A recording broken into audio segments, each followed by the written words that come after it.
agambye ko ahubwo biraba ari ibitego hagati timu ya EPR ndetse na Azam Football Club. Ndakubona Hadija, ndakubona Fredina, ndakubona kabisa Iradukunda Jimmy, ndakubona kabisa, ndakubona Maombi Imana Damascene, amadarapo kabisa abariyo bayehe niba hano hari abariyo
ndakubona Muhire Jean, ndakubona Jeremy, ndakubona kabisa. Uherereye hehe Jeremy? Dutegereje ko amakipe asohoka muri vestiaire kugira ngo tuze kuba tubana gatanu kuri gatanu kabisa. Hano bikaba ari ibirori bya ruhago bigiye kuba, bikaba ari ibirori kabisa, biraza kuba bimeze neza.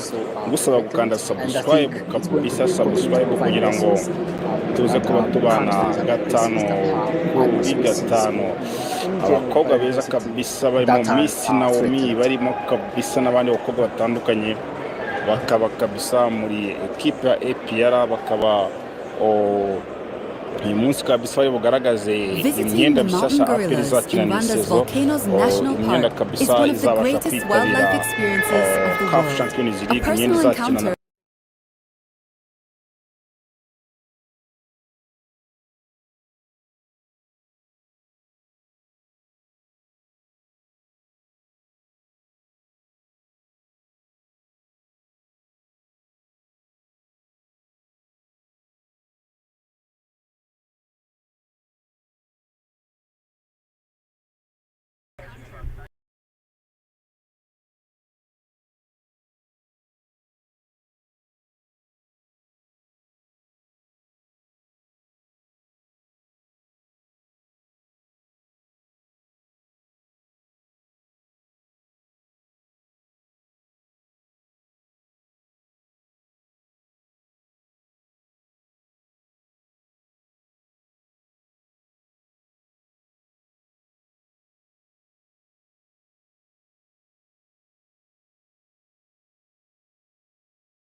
which is just a life-changing book.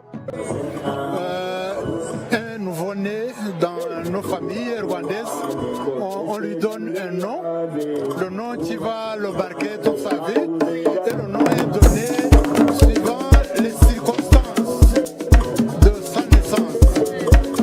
Comment était la famille, comment était l'environnement, c'est ça qui motive le choix du nom. Ces aspects de conservation à la culture rwandaise, ça nous donne une occasion de faire un rapport, de montrer au monde entier ce que le Rwanda fait en termes de conservation des gorilles de montagne. Alors, les gorilles de montagne sont...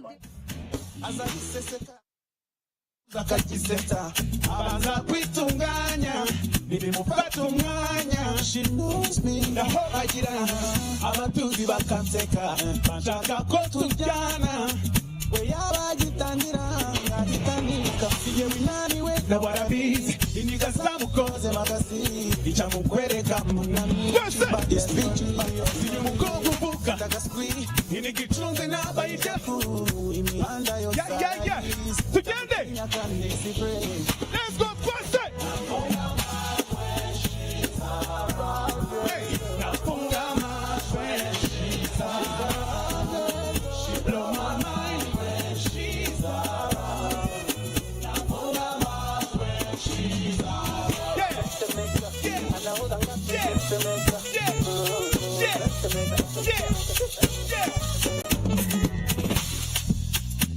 Guardier. Sorti tangere. Tugende. Tufite uyu munsi ntizizagaruka itumekata imbere y'ibamba nabikubwira uti kugukoraho bashwita ngo ndica makeup kumura ntabwo ari twese nabikubwira kugukoraho bashwita ngo ndica makeup kumura ntabwo ari babarira humbe ngo nanjye ndi umuntu winyicishije imbeho reka mbeho nka shabarex ibuka turi Congo na Tanzania warabikoze ibuka turi Lagos na London wado gutya uri kungora twese oya habereka kungora inyuma uri kungora oya habereka hey 1 2 3 Jesu wow hey wow Jesu wow hey wow Jesu wow hey wow Jesu hey moments of faith. Somebody say yo. Kristo wafana homori nagasani yeza bamenyere Kristo wafana homori ndetse n'ingagari zandeme muhimbaze uyu muziki yarambabaje imani himbaze turirimbe 1 2 3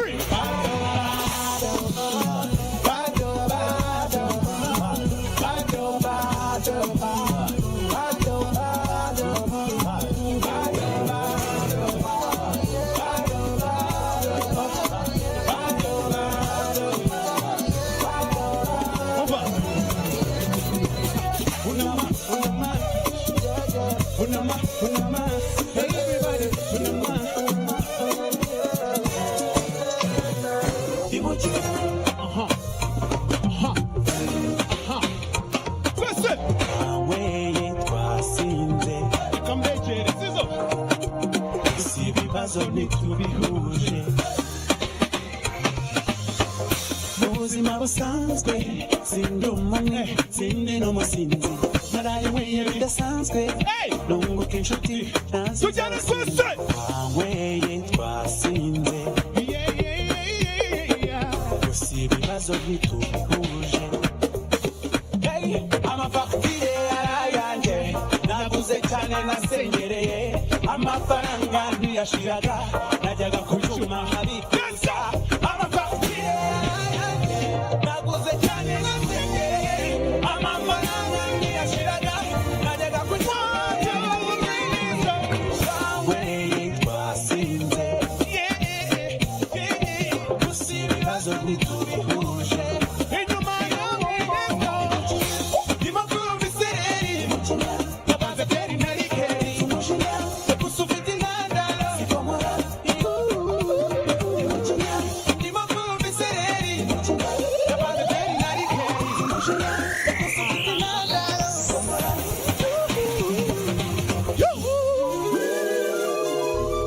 nzakukubita ikinyafu buryo ugishakamo nibwo ngitangamo kukubita ikinyafu ibyo urimo nyigiraho nushaka urekeraho mbega kumiro akakana n'akabandi ushaka ko ndya avanze kandi ndi umukambwe mbega icyiciro azi ko ndi umudage bandamabana yanjye ukajya ntera kumirwa nikufesiga ikibazo akana kabi nikufesiga ikibazo kandi abazi neza umva usane wiyemba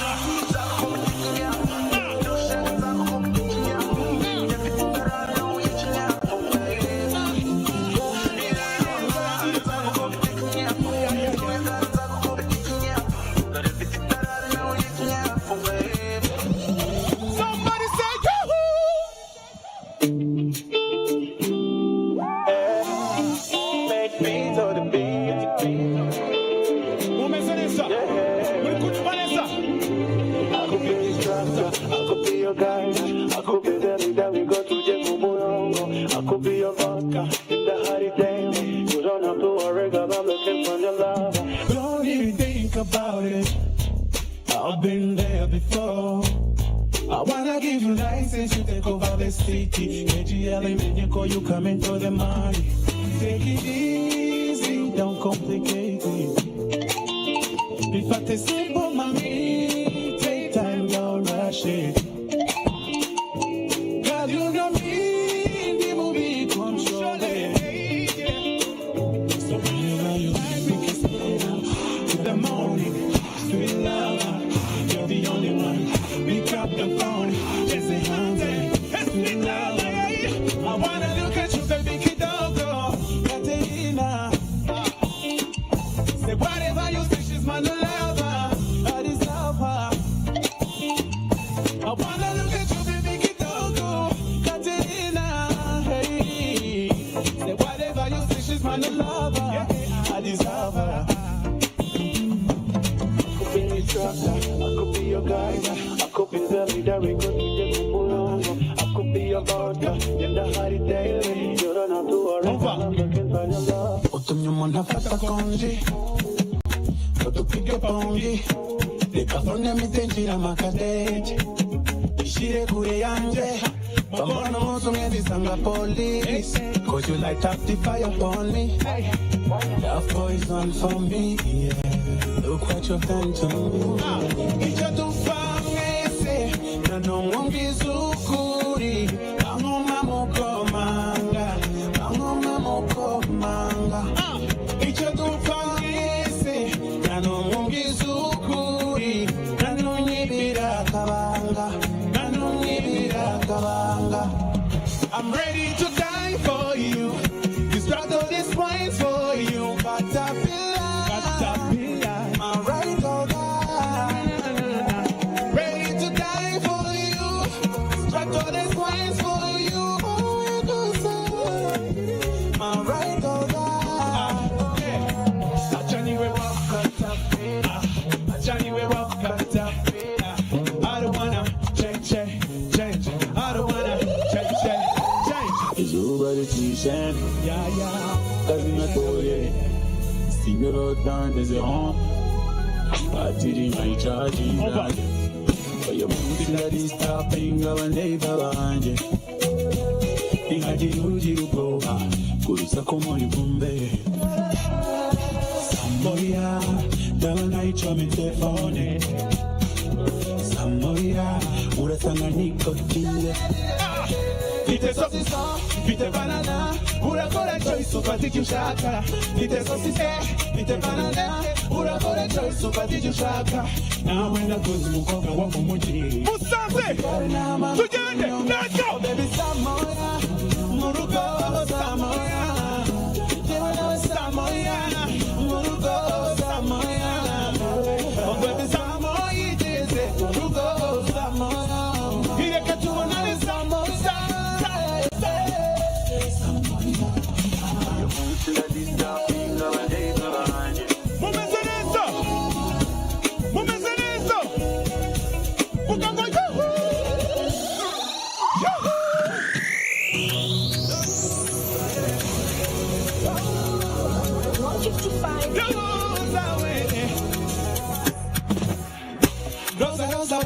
Kwangiriki waburya bwose nawe uri umwana nk'abandi ko nta musore n'umujyi ugutesha umutwe abo bose baraza bakarya bakagenda ntibasubiremo turaberwa yuwa bebi wambara duke ngo bayage ese ubu kuki badashiduka ngo bareke gukritika uri snap uri hit you got blue tick jambo n'udupik twawutanze kiss ese ubu kuki badashiduka ngo bashake kuguprofita ese bakugaye size ko nsanzwe nzi kutarisha uri make up booty show kari naka put it down rosa rosa we bakwandira iki dore urakuze nibyo bigushinoze nkakubagize just dance in case you look like a beast rosa rosa we bakwandira iki dore urakuze nibyo bigushinoze nkakubagize just dance in case you look like a beast akeneye umuganga wanayiroza akeneye umuterapi akeneye umuganga dance in case you haribura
My name is Makeda Mahario, and I will be co-guiding you through today's special program alongside my partner here, who will be taking the English, and I will be taking Kinyarwanda from here on out. All right, so I believe it's the other way around, but thank you for your humor. Makeda mwamumpere amashimeshi cyane.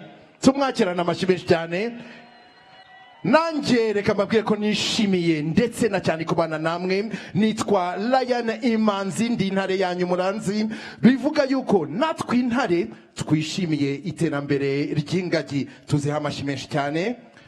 Turakomeza kandi kubishimira cyane banyarwandakazi, namwe shuti z'u Rwanda mwaje kwifatanya natwe muturutse mu mpande zose z'isi mu kwifatanya muri uyu muhango wo kwita izina abana b'ingagi 40 bose. Twishimira cyane kwaguka kw'imiryango yabo ndetse no kuvuka kw'abo bana b'ingagi bavutse umwaka ushize ndetse n'umwaka wabanjirije. Tunashimangira gahunda zo kubungabunga urusobe rw'ibinyabuzima.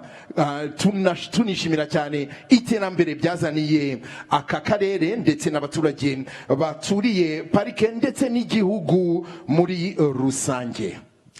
This morning, we mark the incredible milestone of 20 years of conservation efforts, having named almost 400 baby gorillas in the past 19 ceremonies. And this year, the event is rising to the occasion with some incredible namers from right here in Rwanda and also from across the world. And we also have some very, very generous sponsors as well. Absolutely. Nyuma yo kwita izina abana b'ingagi hafi 400 mu nshuro 19 zahise z'uyu muhango, uyu munsi twiteguye kwita izina abana b'ingagi 40 bose, tubifashijwemo n'abashyitsi b'imena batugendereye ndetse n'abafatanyabikorwa bacu badahwema kudutera inkunga kugira ngo ibirori nk'ibi ngibi tuhuriramo bishobore kubaho ndetse binagenda neza. Turagira ngo muri uyu mwanya dufate umwanya tubashimire cyane abo batera nkunga bacu.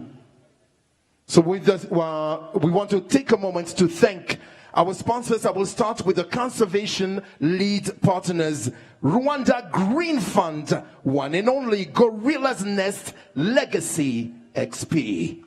And for our next category of sponsors and partners, we have our sustainability partners, and that is BK and Grow to Scale, which is a consortium composed of AFR, BPN, and ESP, supported by MasterCard Foundation. We'll continue with the Big Five conservation partners and beyond: SP Limited, African Wildlife Fund, Igiti Chubumwe, MTN, Bralirwa, Clio Boutique Hotel, Inyange Industries, Akadira Aviation Limited, KGRV and RSSB, Rwanda, Movenpick, and Brussels Airlines. And for our final category of sponsors and partners, we have the Wildlife Resilience Partners, which is comprised of Azam, Total Energy, Canal Box/GVA, Canal Plus, Luxury Africa Tours, Africa Unique Safaris and Tours, Shalom Safaris, Primate Safaris, Heritage Safaris, Marriott Hotel,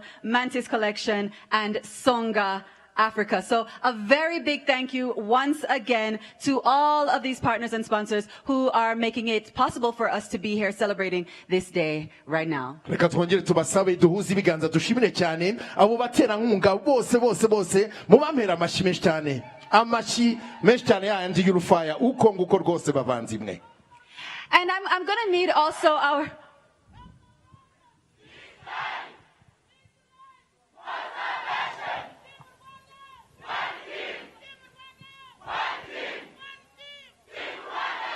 agaka ku Rwanda babahaye nanjye bakampeho mufite morale kabisa, mwihamashi.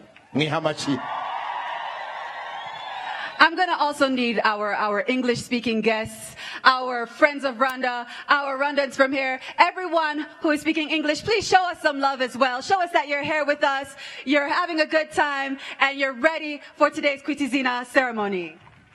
We are very pleased indeed to be here with you all. Turabishimiye cyane abashyitsi bacu baturutse mu mpande zose z'isi. Okay, so as we await the arrival of our very special guest of honor, we would like to go ahead and throw it back to DJ Ira, who is going to keep the vibe high for us as we start very, very, very shortly. kugira ngo dutangirane noneho igikorwa nyirizina cyaduhurije aha hari abashyitsi b'imena dutegereje nibagera hano turakomezanya n'ibirori byacu gusa DJ Ira arahari reka tumusabe nawe yongera akore mu nganzo za ndirimbo ukuntu azidukinira neza mu buhanga bwe tumuziho reka dufashe tukomeze dususuruke ariko mumpereye amashyi DJ Ira mwaba mugize neza cyane DJ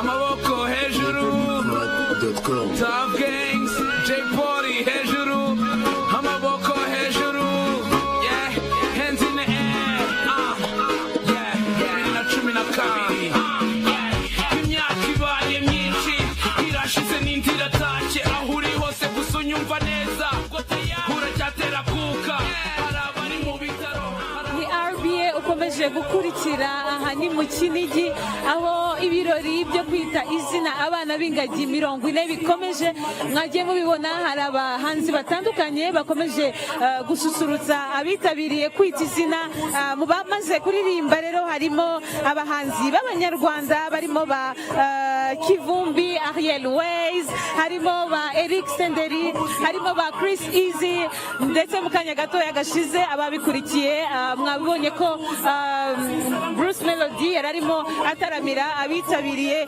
iki gikorwa ndetse muri aka kanya benshi mu bari bwite izina abana b'ingagi bamaze kuhagera bambaye neza mu mikenyero aho biteguye rero kwita abana b'ingagi bagera kuri 40 harimo 18 bavutse mu mwaka wa 2024 nkuko mubabona rero ku mashusho barimo baritegura rwose kuza kwita izina aba bana b'ingagi kwita izina birenze umuhango cyangwa igikorwa ahubwo byabaye ibirori ku batuye muri aka gace ka Musanze cyane cyane yuko baravuga ngo tubyumva cyane kuko byahinduye ubuzima bwacu bwa buri munsi bati gahunda zose za leta uyu munsi turazitabira Martina.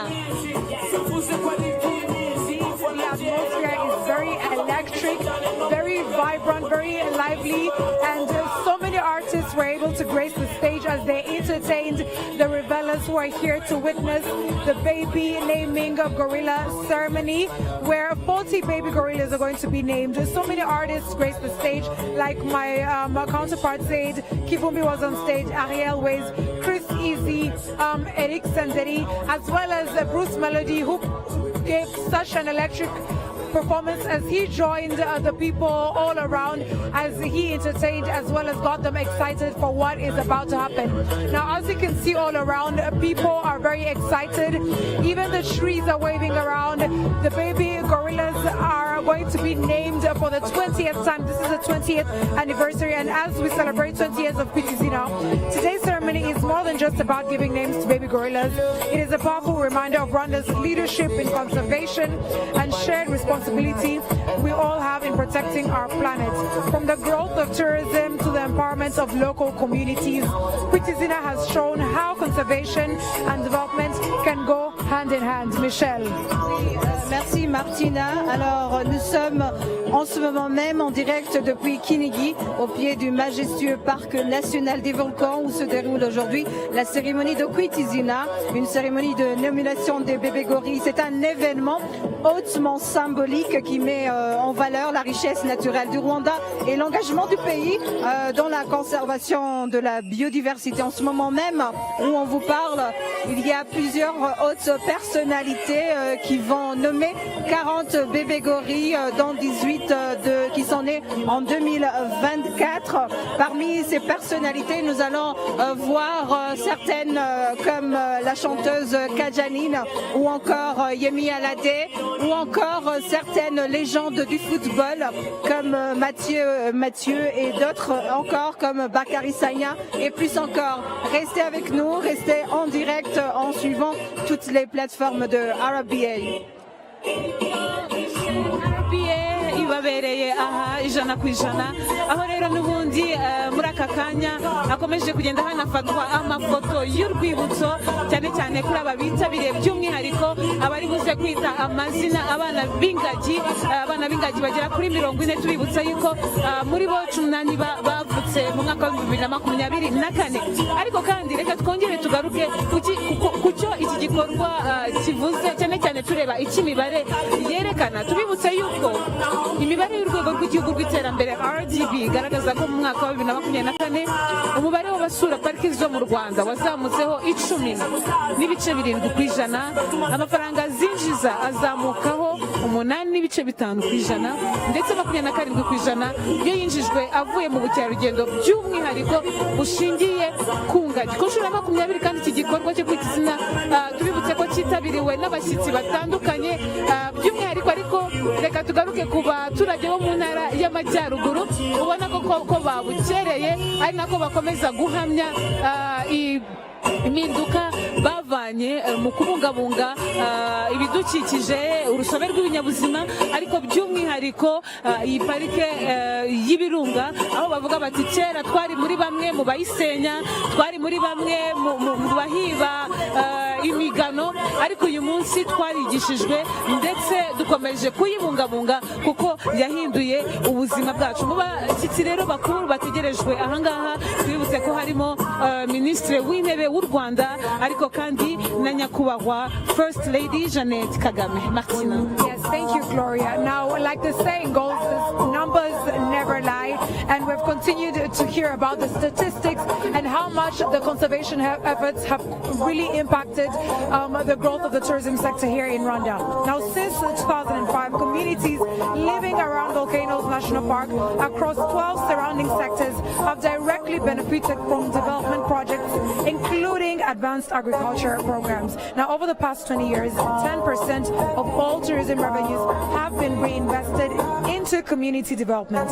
These funds support agriculture, livestock farming, education, healthcare, and other vital sectors, ensuring that tourism also drives socio-economic growth for local populations. And we continue to understand that this KWITA IZINA ceremony that has been taking place for the past 20 years, because this is the 20th anniversary, has brought about and attracted distinguished guests, including those who have the honor of naming gorillas this beautiful day. 40 baby gorillas are going to be named, 18 of which were born in the year 2024 and 22 who were born in 2025. And we will also have the honor of having amongst us the Right Honorable Prime Minister Dr. Justin Sengiyuba, as well as Her Excellency First Lady Jeannette Kagame, who are going to grace the baby naming ceremony this afternoon. Alors Martina, en parlant de protection de l'environnement, de la conservation et de la protection de la biodiversité, spécialement pour la protection des gorilles de montagne, le campus Hélène DeGeneres du Dian Fossey Gorilla Fund a été inauguré en 2022 à Kinigi, près du parc national des volcans. C'est un centre moderne dédié à la recherche, l'éducation et la conservation des gorilles de montagne, construit grâce au soutien de Hélène Fund. Ce site de 12 acres regroupe un centre de recherche scientifique de pointe, un centre d'éducation pour étudiants et chercheurs et une galerie de conservation interactive retraçant l'héritage de Dian Fossey. Bien, nous sommes en direct de Kinigi. Il y a les différentes personnalités qui se trouvent devant nous et tout à l'heure nous allons accueillir notre invité de marque avec nous, Gloria. Yego Michel durakoze cyane ni RB ukomeje gukurikira twe aho turi ni mu Kinigi ahagiye kubera kwita izina abana b'ingagi ku nshuro ya 20 abitwa izina n'abana bagera kuri 40. Aha rero twakomeje n'ubundi kugaruka kuri bamwe mu bakomeje gushyigikira imishinga yose ibungabunga urusobe rw'ibinyabuzima, by'umwihariko abakora nko mu bushakashatsi mu bijyanye n'ibinyabuzima by'imusozi nk'ingagi, aho rero bamwe muri abo twagiye tuganira bavuze ko bashima uruhare rw'ikigo cy'ubushakashatsi ku ngagi n'urundi rusobe rw'ibinyabuzima mu kumvikanisha uruhare isi ifite mu kubungabunga ibi binyabuzima.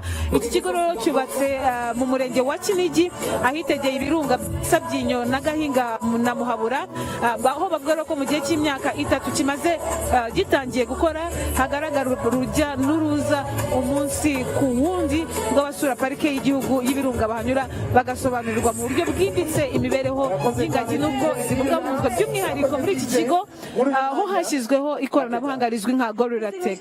Muri aka kanya nyakubahwa First Lady akaba ageze aha hagiye kwitirwa izina abana b'ingagi. Nyakubahwa First Lady akaba amaze kuhagera. Yes, thank you very much, Gloria. We are now welcoming Her Excellency First Lady of the Republic of Rwanda, Jeannette Kagame, as she graces the 20th ceremony of the baby naming of gorillas this year. Alors en ce moment même, la première dame, Madame Jeannette Kagame, vient d'arriver sur les lieux où l'ouverture de la cérémonie va commencer juste maintenant.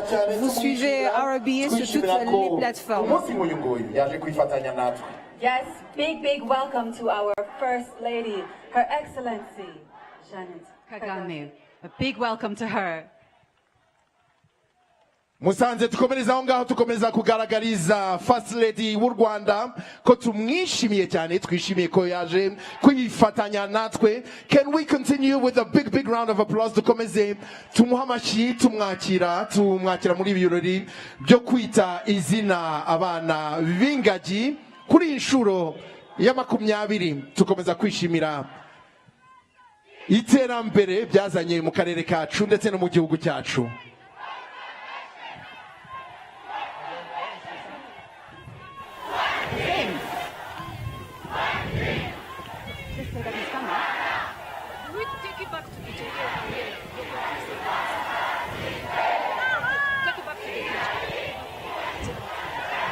That was her, right? That was him.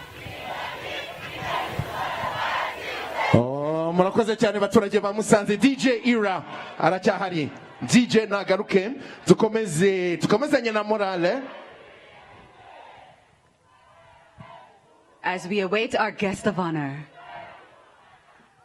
mu gihe tutegereje umushyitsi mukuru w'ibi birori. DJ Ira arahari.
mukomeje kumererwa neza. Ni RBA hafi yawe, ni RBA mu Kinigi ahagiye kubera ibirori byo kwita izina abana b'ingagi 40. Bamwe mu bashyitsi bakuru bakaba bamaze kuhagera. Nyakubahwa First Lady Jeannette Kagame akaba amaze kugera aha aje kwifatanya n'abitabiriye iki gikorwa kwizihiza ndetse no kwita izina abana b'ingagi, ndetse hari abamaze kuhagera cyane cyane by'umwihariko abari buze kwita izina abana b'ingagi. Ngira ngo Martina wadusubiramo bamwe mu bari bwite izina abana b'ingagi kuri uyu munsi.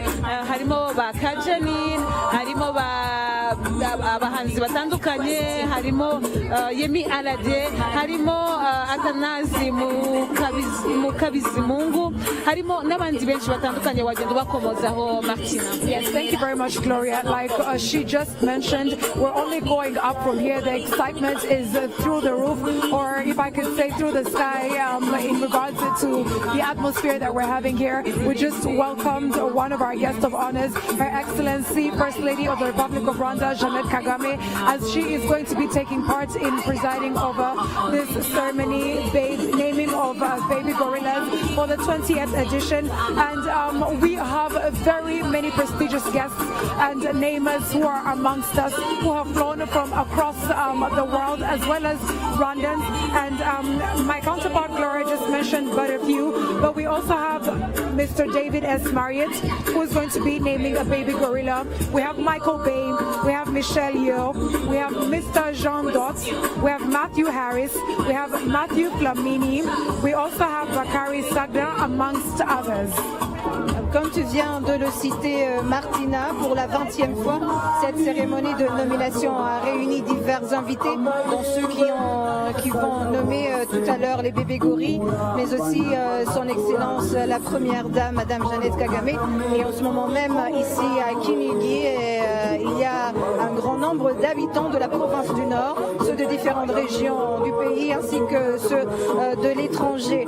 Parmi les personnalités publiques qui vont nommer les bébés gorilles, nous avons Yemi Alade, Athanasi Muka Bizimungu, nous avons Suzanne Sinegal, Gagan Gupta, Camille Rebello, nous avons Luis Garcia, Bakari Saya, Zinong, Monsieur MK Lee, Madame Suzanne Chin ou encore Jean de Dieu Nzima.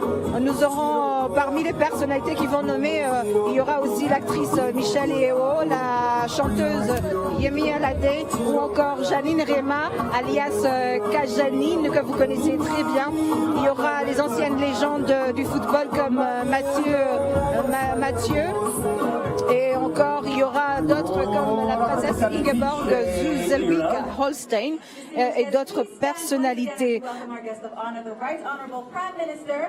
Dr. Justin Sengyumva. Reka tubasabe tujye juru mudufashe kwakira umushyitsi mukuru w'ibi birori byacu, Right Honorable cyangwa se nyakubahwa Premier Ministre, nyakubahwa Ministre w'intebe w'u Rwanda Dr. Justin Nsengiyumva. Amashyi menshi cyane tumwakirana ubwuzu cyane mu birori biduhurije aha byo kwita izina abana b'ingagi 40 bose.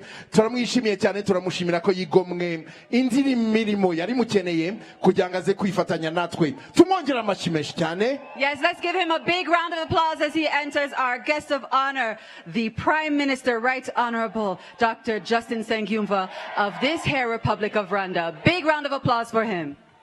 Ni by'agaciro gakomeye koko kuba ku munsi nk'uyu nguyu dushobora kwifatanya n'abayobozi b'igihugu cyacu, abayobozi bakuru kugira ngo dukomezanye n'uyu muco mwiza twakuye ku muco nyarwanda twifashisha mu kwita izina abana b'ingagi. Mu gihe barimo gufata ifoto y'urwibutso, turakomeza rwose tumugaragariza ko tumwishimiye cyane. Musanze ndabizeye mukomereza aho ngaho.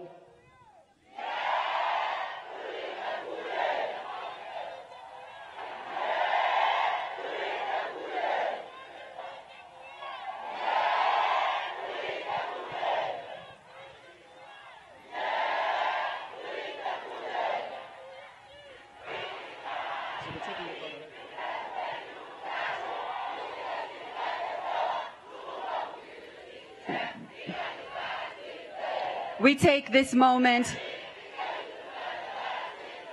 for our guest of honor, Your Excellency First Lady, Governor of Northern Province, and the CEO of RDB just took a nice photo there in order to commemorate this moment in history, a beautiful thing. Turabyishimiye koko kuba abantu baje kwifatanya natwe, turavuga abashyitsi b'imena baje kwifatanya natwe ndetse n'umushyitsi mukuru nyakubahwa Ministre w'intebe w'u Rwanda Dr. Nsengiyumva Justin waje kwifatanya natwe. Turanavuga na nyakubahwa First Lady w'u Rwanda nawe waje kwifatanya natwe. Ni by'agaciro gakomeye. Komeza Maketa. Now we ask that you remain standing please for the national anthem. Mbere yuko twicara tukomeze duhagarare mu gihe bari kudukinira indirimbo yubahiriza igihugu cyacu.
barakoze cyane kompanyi muzike idufashije mu kudukinira indirimbo yubahiriza igihugu cyacu. You may be seated. Thank you.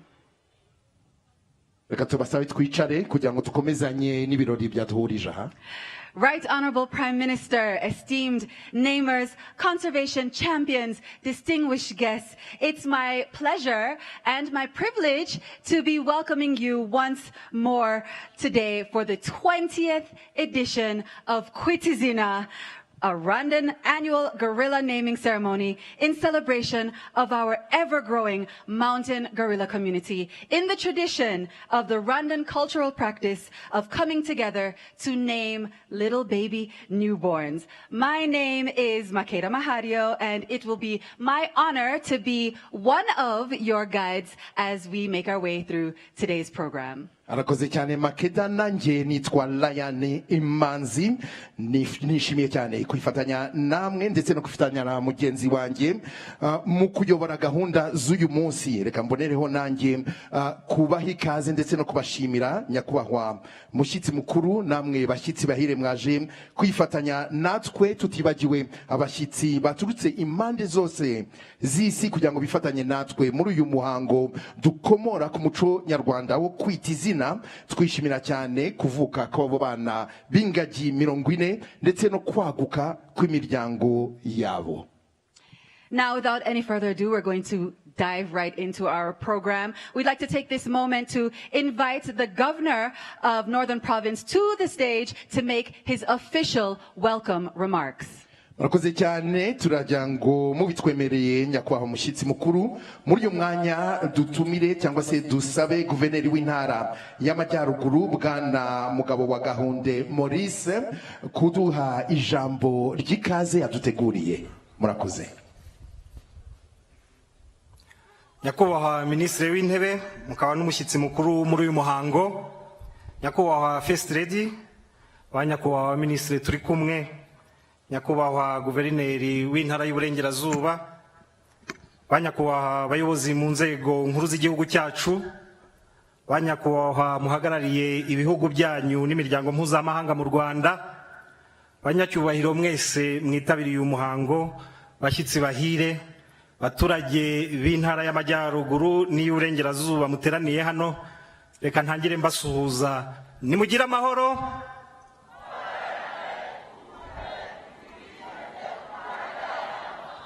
Nimugira ubukire.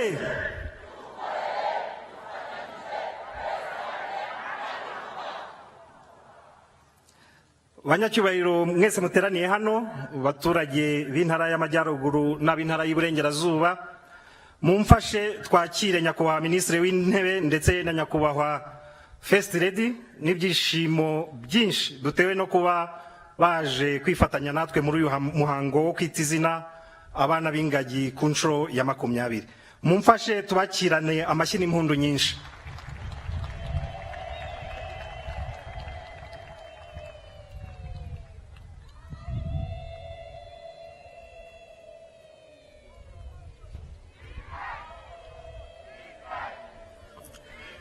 Nyakubahwa Minisitiri w'Intebe, nyakubahwa First Lady, banyakubahwa mwese, tubaha ikaze mu Ntara y'Amajyaruguru. Uyu munsi abaturage b'Intara y'Amajyaruguru n'ab'Intara y'Uburengerazuba bishimiye kubana namwe muri uyu muhango wo kwita izina abana b'ingagi ku nshuro ya 20, aho abana b'ingagi 40 bagiye kwitwa amazina. Abaturage b'Intara y'Amajyaruguru n'ab'Intara y'Uburengerazuba turashimira cyane leta y'u Rwanda iyobowe na nyakubahwa Perezida wa Repubulika Paul Kagame uruhare yagize mu guteza imbere ubukerarugendo mu gihugu cyacu, by'umwihariko kubungabunga iyi parike y'ibirunga icumbikiye ingagi ziboneka gusa muri aka gace u Rwanda ruherereyemo. Umutekano w'izi ngagi urabungabunzwe ku buryo buhagije, kandi burya iyo zifite amahoro ziribaruka kandi zigakamwa amadovize. Baturage b'Intara y'Amajyaruguru ndetse n'Uburengerazuba, mumfashe muntiza amashyi dushimire nyakubahwa Perezida wa Repubulika Paul Kagame udahwema gushaka icyateza abanyarwanda bose imbere.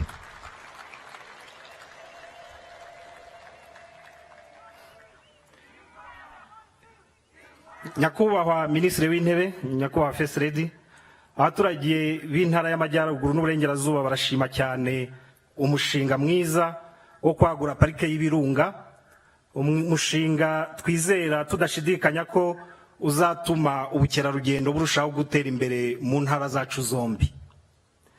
Kuba uyu muhango wo kwita izina abana b'ingagi ubera mu ntara yacu y'amajyaruguru ni ishema n'icyubahiro kuri iyi ntara yacu. Ni umwanya twe dufata tukazirikana ku mutungo kamere dufite ariwo ngagi zo mu birunga, ingagi zifite uruhare rukomeye mu kuduteza imbere no guteza imbere igihugu cyacu. Uyu muhango rero ni umwanya mwiza wo gukomeza kurushaho gushishikariza abaturage kubungabunga urusobe rw'ibinyabuzima no kwita by'umwihariko kuri iyi parike y'ibirunga.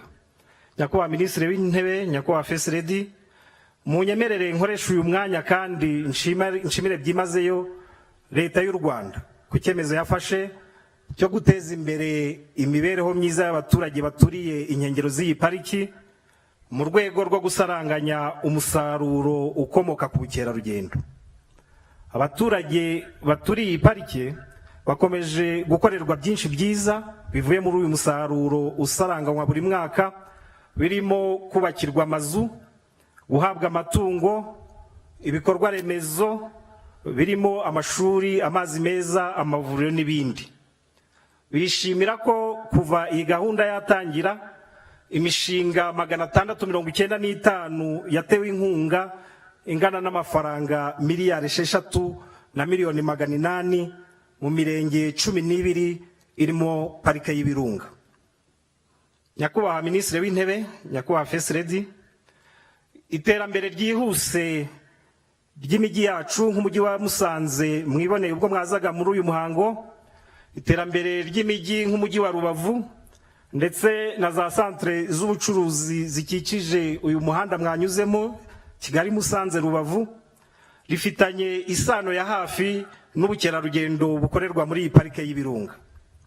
Abacuruzi ndetse n'abandi bikorera bamaze kwiteza imbere mu buryo bugaragara.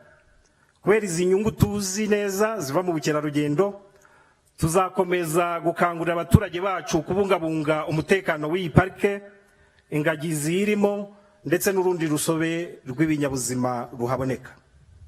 Nk'uko bigaragara mu nsanganyamatsiko y'uyu mwaka, umurage wo kubungabunga urusobe rw'ibinyabuzima hitawe ku baturage hanagamijwe kugenera ubuzima bwiza abazadukomokaho bose, cyangwa a legacy of community centered conservation securing a sustainable future for all. Abaturage b'intara zacu zombi bazi neza agaciro k'insanganyamatsiko. Ibi bakaba bisobanurirwa n'iterambere ndetse n'imibereho irushaho kuba myiza buri mwaka kubera urusobe rw'ibinyabuzima ruboneka muri parike zacu rugakurura ba mukerarugendo b'amahanga yose.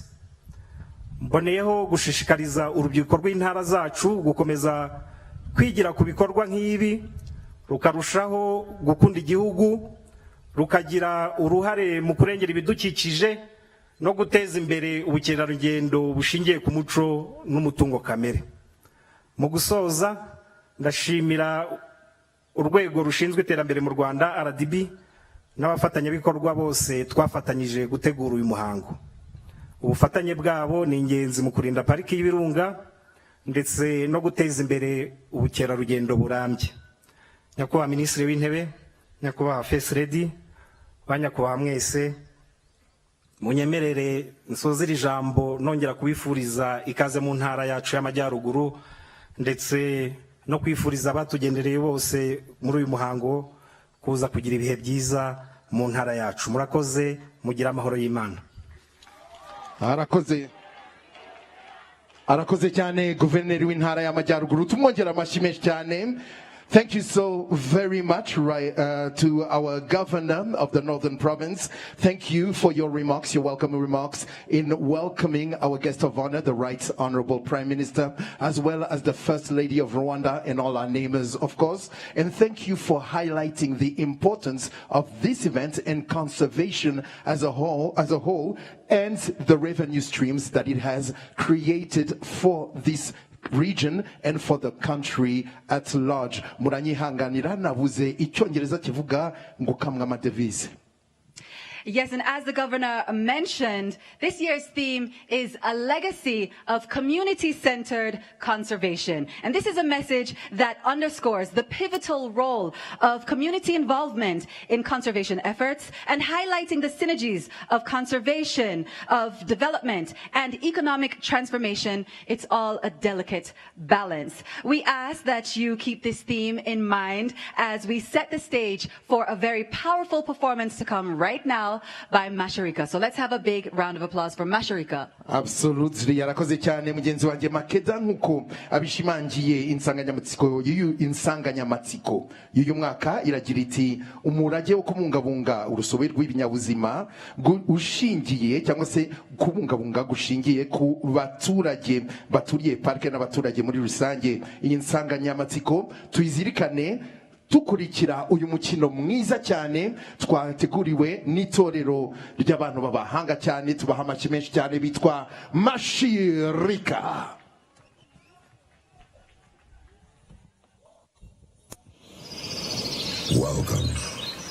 Welcome to my kingdom. Today we celebrate the birth of 40 baby gorillas born from the families of Isini, Ijisha, Mutobo, Iwa, Kwisanga, Kwitonda, Mexico, Chuzu, Muoza, Akasha, Amaoro, Musirikare, Nambara, Sabjini, Pablo, Titus. Fellow friends, let us celebrate together. Conservation is and I, Mother Nature, sustain that life with all my might.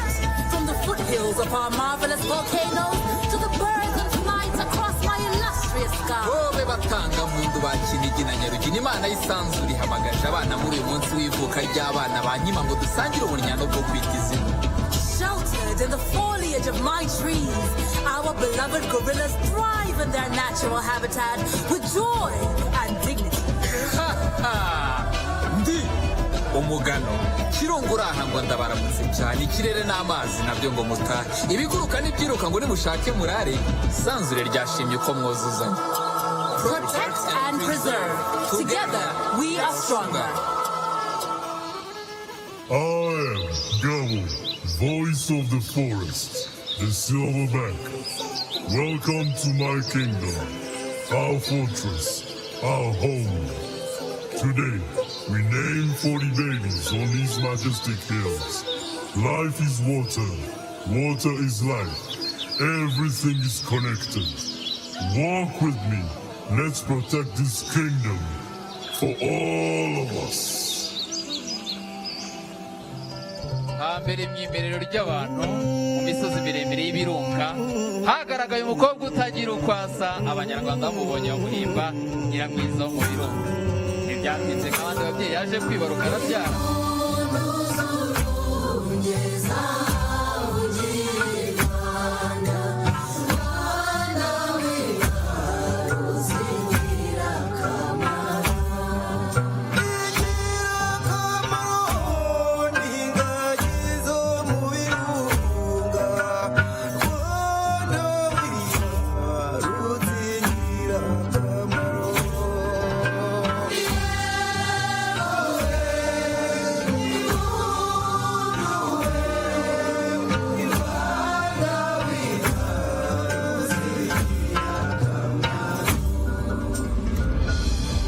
Nyiramwiza wo mu birunga yari umukobwa ukunda kuririmba.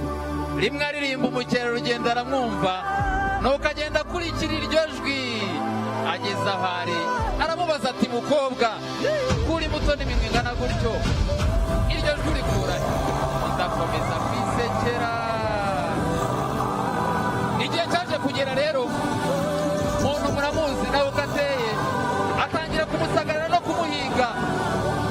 Ndavuga barushimusi ariko u Rwanda rurahagoboka ruti mwoye musigeho bakabaye abavandimwe bacu ariko igice kimwe n'umuntu ikindi kikaba umutware w'ishyamba.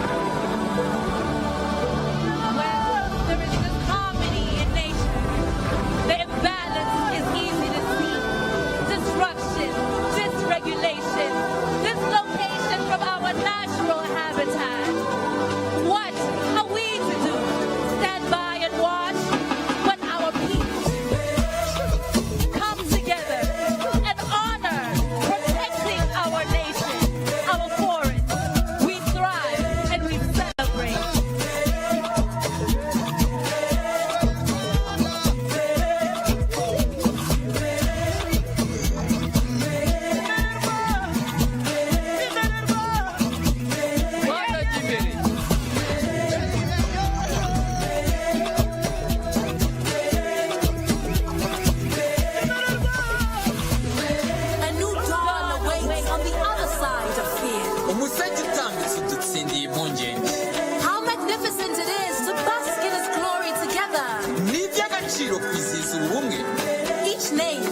promise. buri zina ryiswa Now n'isezerano. look around, tell me, do you feel it? The vow, the legacy is calling us to lead with intention. Take heed. Hey, dengera ngurengere nanditse bazwe nkunda ngukunde mpangayitse sinyagwe icyo ni igihango.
mwabimenye rwose, reka twongere dushimire cyane itorero Mashirika kuri uyu mukino mwiza batweretse kuri uyu munsi. Mubamera amashyi menshi cyane.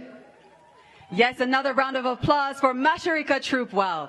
That's a performance right there. That is a big performance for a big celebration today. Now, as we know, today marks 20 years of KWITA IZINA, and in today's celebration, we will be naming a whopping 40 baby gorillas with namers from near and far and from across industries. But today isn't only about those little baby gorillas and their new names. Of course, it's also a moment to recognize and appreciate the rangers, the guides, the trackers, and the residents that live in the surroundings of the national park, and that is the community. The backbone of the conservation efforts that make it possible for us to be here today. So with that in mind, I think now is a good time for us to get right into the program. Do you think so, Lion? Absolutely, it's the perfect time. Nkuko mugenzi wanjye Makeda abishimangiye nanone uyu munsi ubungubu uyu mwanya tugeze mu mwanya mwiza wo kwinjira mu gikorwa nyirizina cyaduhurije aha cyo kwita izina abana b'ingagi 40 bavutse umwaka ushize ndetse n'umwaka ubanjirije mu kubita amazina, ariko ntabwo ari byo tuzirikana gusa, turazirikana uruhare rw'abaturage, uruhare rw'abarinzi ba parike ndetse n'abatembereza ba mukerarugendo. Bose uruhare rwabo nibwo rwadushoboje guhurira aha mu birori nk'ibi ngibi twishimira abo bana b'ingagi 40 bavutse. Now, as we stand here a whole 20 years in, it's important to take a look back at where it all began. Our first group of namers takes us back to the origins when rangers and trackers named baby gorillas as a part of monitoring efforts. We will now turn our attention to the screen for a video featuring 8 rangers, veterinarians, and researchers from different national parks, each naming a baby gorilla. So let's take a look. Twerekeza amaso kuri ekran ziri hafi yacu. Muraho, shimishijwe no kwita izina ku nshuro 20. Umwana w'ingagi ngiye kwita avuka mu muryango Hirwa, nyina ni igihembo, amwise mushumba mwiza. Iri zina risobanura ubwitange, umurava byacu nk'abashakashatsi, abarenja ndetse n'abaganga b'ingagi mu kuzibungabunga, aribyo by'ingenzi kugira ngo izi nyamaswa zidasanzwe zibashe kubaho. Murakoze. Muraho, shimishijwe no kwita ingagi ku nshuro 20. Umwana w'ingagi ngiye kwita avuka mu muryango wa Matsiko Cyuzuzo, nyina ni Ruhuka, izina mwise ni Unguka. Risobanuye icyubahiro gihawe nyina w'uyu mwana n'umuryango wayo kubera agahinda zatewe no kubura abana mu bihe byahise. Ni ikimenyetso cy'izahuka ry'uyu muryango, ubudaheranwa n'icyizere cy'ejo hazaza. Murakoze. Muraho, nshimishijwe no kwita izina ku nshuro 20. Umwana ngiye kwita avuka mu muryango wa Matsiko Cyuzuzo, nyina yitwa Umwe. Izina nise umwana ni Rufatiro, risobanuye ko ubukerarugendo ari imwe mu nkingi mwamba iterambere ry'igihugu cyacu. Murakoze. Muraho, nshimishijwe no kwita izina ku nshuro 20.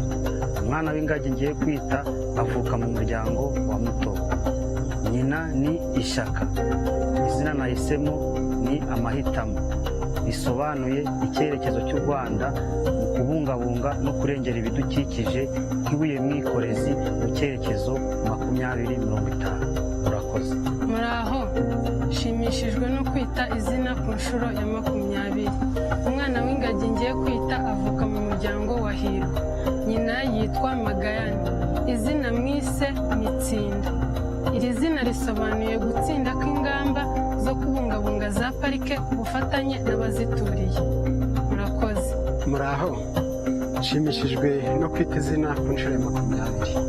Umwana w'ingagi ngiye kwita akomoka mu muryango wa Mutobo, nyina yitwa Akariza. Izina nise umwana ni Atete, risobanuye ubwuzu umubyeyi ahozanya ku mfura ye, ayihundagazaho urugwiro n'urukundo. Murakoze. Muraho, nshimishijwe no kwita izina ku nshuro 20.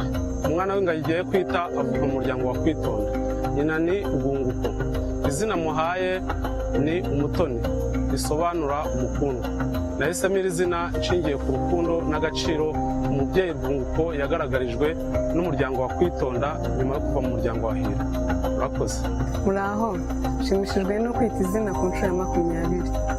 Umwana w'ingagi ngiye kwita avuka mu muryango wa Kwisanga, nyina ni Aheza. Izina mwise ni Kwihangana. Izina Kwihangana risobanuye ubwitange n'ubushishozi bw'abakozi ba parike y'Ibirunga mu kubungabunga ingagi. Murakoze. amashyi menshi cyane rwose tubashimira.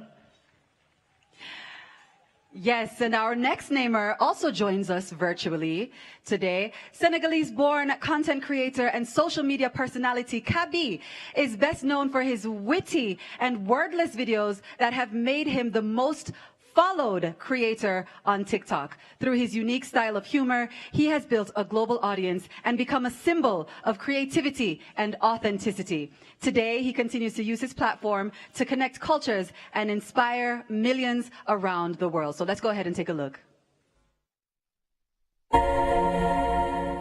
Hi, I'm Kabi, and I'm very happy to present and named the baby male gorilla from the mountain, Ogera. I'm very excited to meet him and see him. His name the meaning of his name is popular. We are a little alike, me and Ogera. I can't wait to see him. I can't wait to come in Rwanda and see the country, see the president, and of course see my baby Ogera. Murakoze Shane to everybody, and I'll be in Rwanda soon. Thank you so much for having me.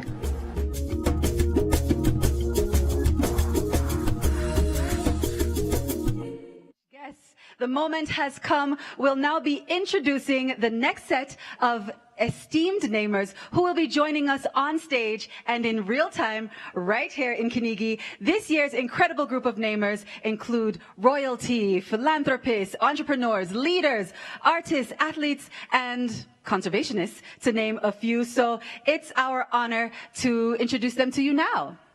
Yego nibyo koko Makeda, banyarwandakazi banyarwanda, nshuti z'u Rwanda, uyu mwanya twari tutegereje twese urageze wo guhamagara icyiciro cya mbere cy'abagiye kudusanga hano imbere kugira ngo badufashe mu kwita izina abana b'ingagi. Muri bo harimo ab'ibwami bw'ibihugu bitandukanye, ba rwiyemezamirimo, abayobozi, abahanzi, ibirangirire muri siporo, ndetse n'abandi benshi. Ngira ngo bagenzi bacu bagiye bababwira mu ncamake amateka yabo. Tunejejwe no kubababwira mu rurimi rw'icyongereza, dore ko koko mwababwiwe mu kinyarwanda. Iki gice tugiye kugikora mu cyongereza. Makeda. Now we'll be conducting this in two groups of namers. As we introduce the first group of namers, we ask that each namer stands and gives us a little wave when you hear your name called. After each namer has been recognized, we will invite the first group to join us on stage to present the names that you all have chosen. Thank you very much, Makeda. Let's start with our first namer. Our first namer is Ingeborg, Princess of Schleswig-Holstein. A big round of applause. The Princess Ingeborg is a German artist, a philanthropist, and chair of the Luisenlund Foundation, which oversees schools in Germany, and the Nare Luisenlund School in Rwanda. She has exhibited her art internationally, and she serves on various boards promoting education and cultural development. Our next namer is His Highness Tunku Ali Redaudin Ibni Twanku Muriz. His Highness is the Prince of Negeri Sembilan, Malaysia.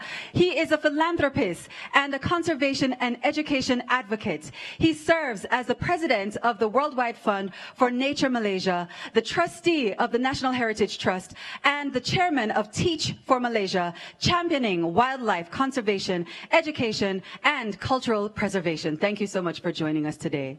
Thank you very much indeed. Our next name is Professor Senait Fiseha.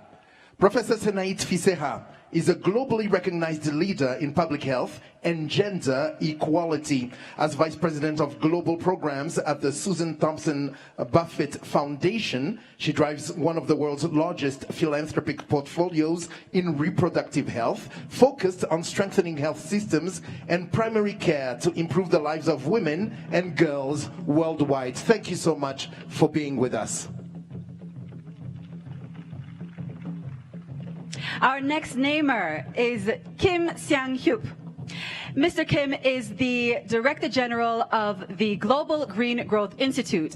He envisions a world where humanity prospers in harmony with the planet through partnerships. He leads GGI's global operations across 51 developing nations, supporting member states and partner countries to mobilize financing and technical expertise for a resilient global economy. Thank you so much for joining us today.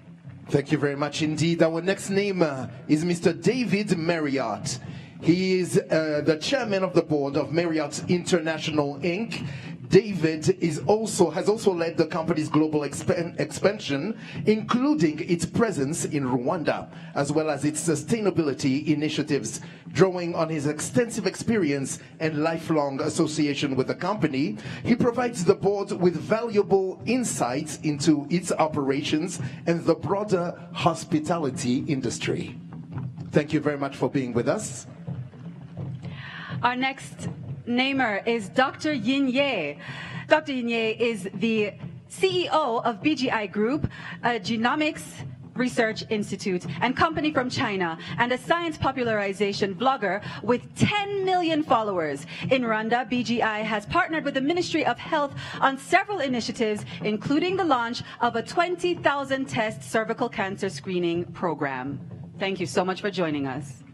Our next namer is Charlie Mayhew, OPE, and his spouse, Caroline Mayhew. Charlie, accompanied by his spouse, Caroline, is the co-founder and CEO of Tusk Trust, an impactful African wildlife conservation organization supporting initiatives in more than 20 countries. His Royal Highness the Prince of Wales is Tusk's active royal patron. Charlie has been widely recognized for his outstanding contributions to conservation in Africa. Thank you so much for being here, for the both of you. Thank you so much for joining us.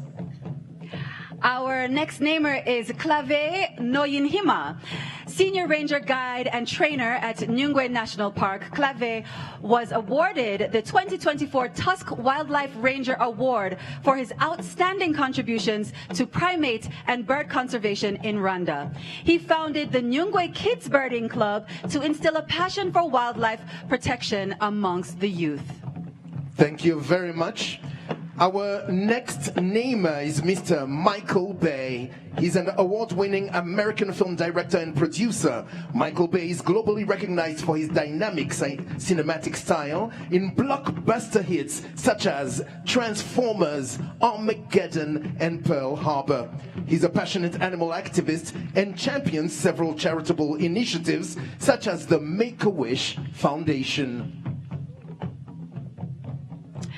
Our next namer is Michelle Yeoh Tot. Academy Award-winning actress Michelle Yeoh Tot is known for her versatility and captivating film performances. Beyond her acting career, Michelle is also a UNDP Goodwill Ambassador and supports the Wild Aid campaign, advocating for environmental protection and conservation. Thank you very much indeed, Michelle Yeoh Tot. Our next namer is Jean Tot. He's a French motorsport executive. Jean Tot is the former president of the Fédération Internationale de l'Automobile, FIA, where he led the FIA environmental strategy, promoting carbon neutrality, net zero emissions, and sustainability in motorsports. He currently serves as the UN Secretary General's Special Envoy for Road Safety. Thank you very much, Jean Tot.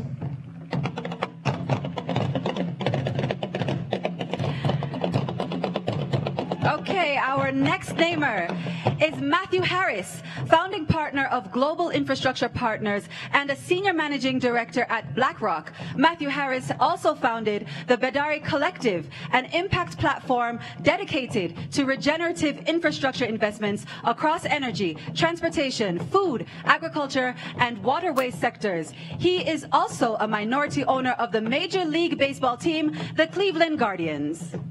Thank you very much indeed for joining us. Our next neighbor is Kajanin, celebrated singer and cultural icon. Kajanin's breakthrough album, Sambolera, brought her international acclaim, blending African rhythms with pop and jazz influences. She has performed globally, including alongside renowned artists such as Sting. She's a cultural ambassador and an advocate for Africa. One more time for Kajanin, a big round of applause.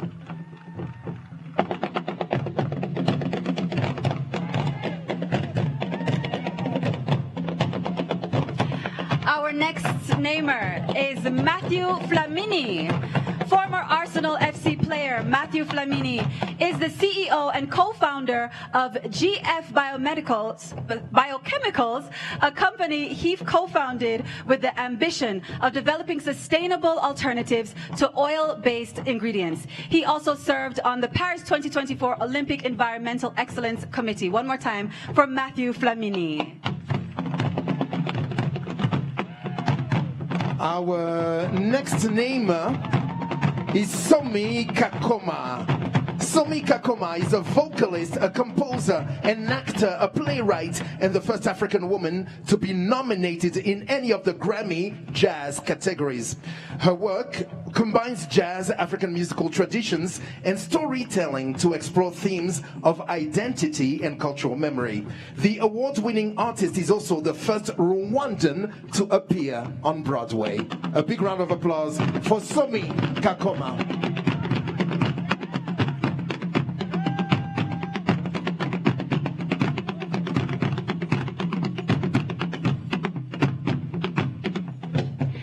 And a big round of applause for our first group of namers today. It is time for us all to be formally introduced by name to the newest, cutest members of our mountain gorilla family here in Rwanda.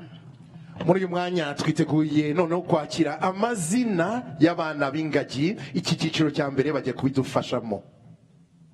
Our very first namer is? Our first namer is Princess Ingeborg.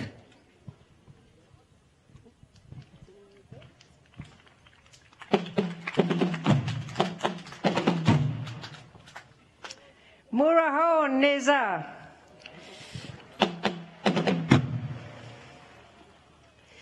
To this male baby gorilla born on 3rd of October 2024 to mother Iribi, I give the name Burere, meaning upbringing.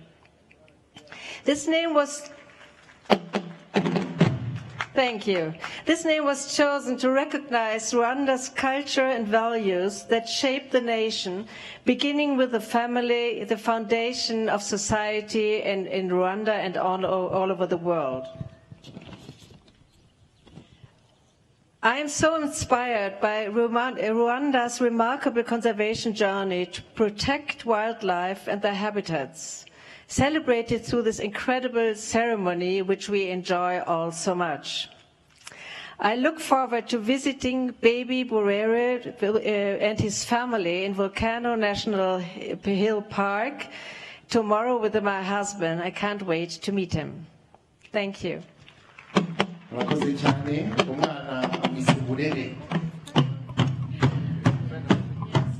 Our next namer is His Highness the Prince of Negeri, Sembilan.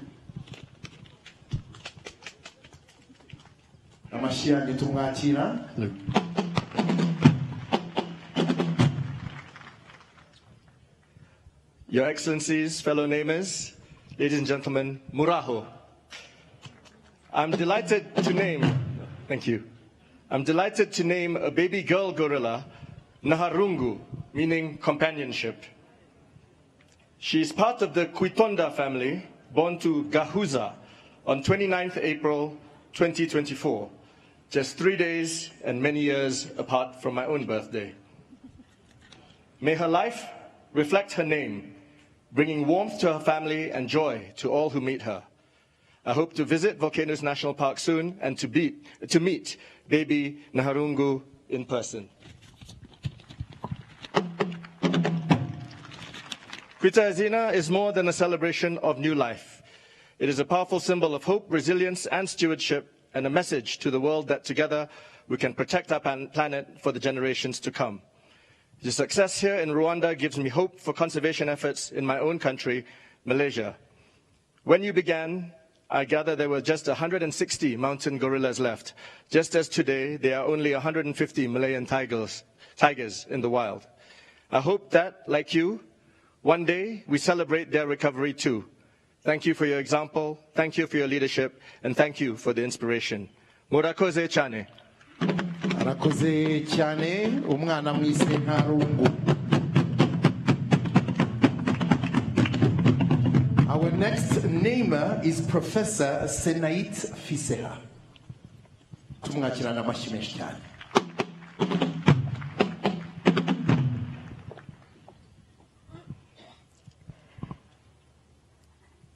Miriwe neza. I'm pleased to name this baby gorilla Muizerwa, meaning reliable. She was born on the 20th of April, 2024, to mother Umucho. This name celebrates Rwanda's global reputation for reliability and reflects the country's steadfast commitment to fostering a supportive environment for private sector growth, investment, and sustainable development. Rwanda hasn't earned that reputation by accident. It is the result of an intentional and consistent investment in its people and the country. We see this in its remarkable conservation journey to protect wildlife and their habitats across sectors: environment, health, education, technology, and innovation, to just name a few. As someone who immigrated to Rwanda from the United States and chose to become a Rwandan citizen, I continue to be inspired by this remarkable country. I continue to be inspired. Every day I get up and say, how can a leader consistently prioritize its people over anything else, any material stuff, and the same kind of commitment is extended to the gorillas. This is absolutely remarkable. So that's steadfast leadership and its commitment to doing what's right for our people and our continent is so clearly at display today. Murakoze cyane, and I so look forward to visiting baby Muizerwa and her family at the Volcanoes National Park soon. Murakoze cyane. Arakoze cyane Professor Fiseha umwana amwise Mwizerwa. Our next namer is Mr. Kim Sang-hyuk.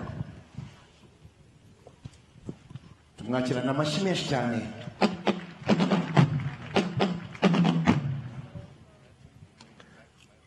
I am pleased to name my baby gorilla Impuguche, meaning expert. She was born on 21st July last year, and her mother is Ahazaza, meaning the future. So Mama Gorilla would be also very pleased to have her very smart baby for our future. And the reason for this name is to emphasize the vital role of experts and people in making this wonderful community-based conservation for all of us. And Impuguche is going to have another nickname, which is GGGI. You know, GGGI stands for Global Green Growth Institute, which is the most fastest growing international organization. But in Korea, the host country is Korea, the brother country of Rwanda. The meaning of I means baby. Yes, baby. So Impuguche is also my baby of GGGI. I guess, thank you. I guess you might remember the K-pop about 20 years ago that went like this: GGGI, baby, baby, baby. Yes. Yeah, thank you. Some of my age knows this song, so this gorilla is my GGGG baby, baby, my baby, and I love her. Thank you very much. Thank you. GGGI.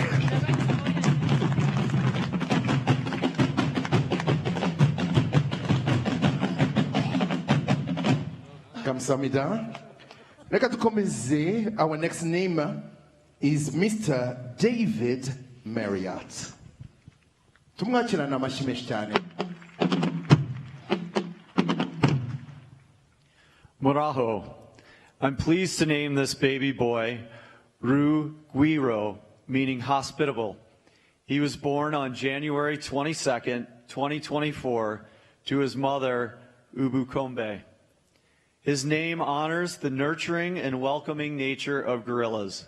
Their strong social bonds and communal care teach us about warmth, cooperation, and kindness, qualities that we hope Rugwiro will carry throughout his life. On behalf of Marriott International, I want to express our deep admiration for Rwanda's leadership in protecting one of the world's most iconic species, the mountain gorilla.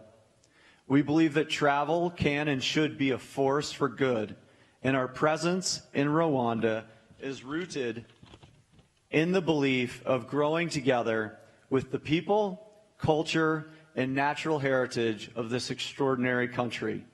Let his name, Rugwiro, symbolize our shared promise to protect, to serve, and to pass on a thriving planet to generations to come. Thank you very much. Arakoze cyane Bwana Marriott, we yamwise Rugwiro. Our next namer is Dr. Yinye. Tumwakirane amashimwe cyane. Hello everyone, Maraho. Yes, human is another monkey. There are only 4% differences in genome level between the gorilla to human. So I'm another gorilla. I'm another chimpanzee. There's not just name to the gorilla, but look for our cousin. So I'd like to name the baby girl gorilla Takana. I tried many times. Takana. That means feel secure. Feel secure. That's very important. So my heart is full. Why stand here? Because I think about how about the event represents. It's not just a name party. It's a promise. The promise, the law of the line, will never fade. The wisdom of Rwanda people will never be lost. And our next generation will definitely inherit a better world. I have saw the tears of the rangers because they lost their rhino to poachers. I also saw the smile because the community helped the elephants back to their hometown. So thank you for all of you. You lit the fire. You proved that we needn't make the choice between the people and the nature. The hand, they can build the city. They can also protect the forest. I hope the love to our children should extend to every animal, to every creature, because we share the same vast African sky. Thank you. I would like to say, I'm not just say thank you. I would like to say, keep going on. Let's fight harder, teach louder, love deeper. Because it's not just a conservation, it's a redemption. It's redemption for the animal, for the earth, and for humanity, all of in us. Thank you. One more thing, please. We have provided a 20,000 HPV test to help the Rwanda's women to do the prevention about cervical cancer. We hope Rwanda will be the first African country who can say bye-bye to cervical cancer. We can do it together. And we sequence a lot of plants and animals' genome, including 84 different primate species, a lot of monkeys and apes. So if you are willing, I will personally donate all the whole genome, genetic ID to all the mountain gorillas because they are our cousin. Thank you. Thank you. Thank you. Dr. Yinye. Where we say taken. Our next name is Mr. Charlie Mayhew, who is here with his beautiful wife, Caroline. Tubakirane amashimishi cyane.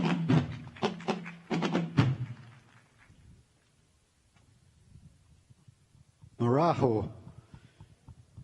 Caroline and I are extremely honored to be here to name this baby gorilla Navojerwa, which means untouchable. He was born at the end of last year on the 14th of December 2024 to his mother in Yungu, part of the Agacia family. His name illustrates the vital need to protect Volcanoes National Park and its unique biodiversity. On behalf of Tusk Trust, we want to congratulate Rwanda for the success it has had protecting these magnificent creatures, allowing their numbers to steadily recover and setting a global benchmark for wildlife conservation. Tusk is particularly proud to support the excellent work of the Rwanda Wildlife Conservation Association, and we very much look forward to visiting our baby gorilla and his family soon. Murakoze Chani. Murakoze Chani. Bwana Mayhew na Madam wabo ba mwise Ntavogerwa. Our next namer is Clave Noinhima. Tumwakirana amashyi menshi cyane.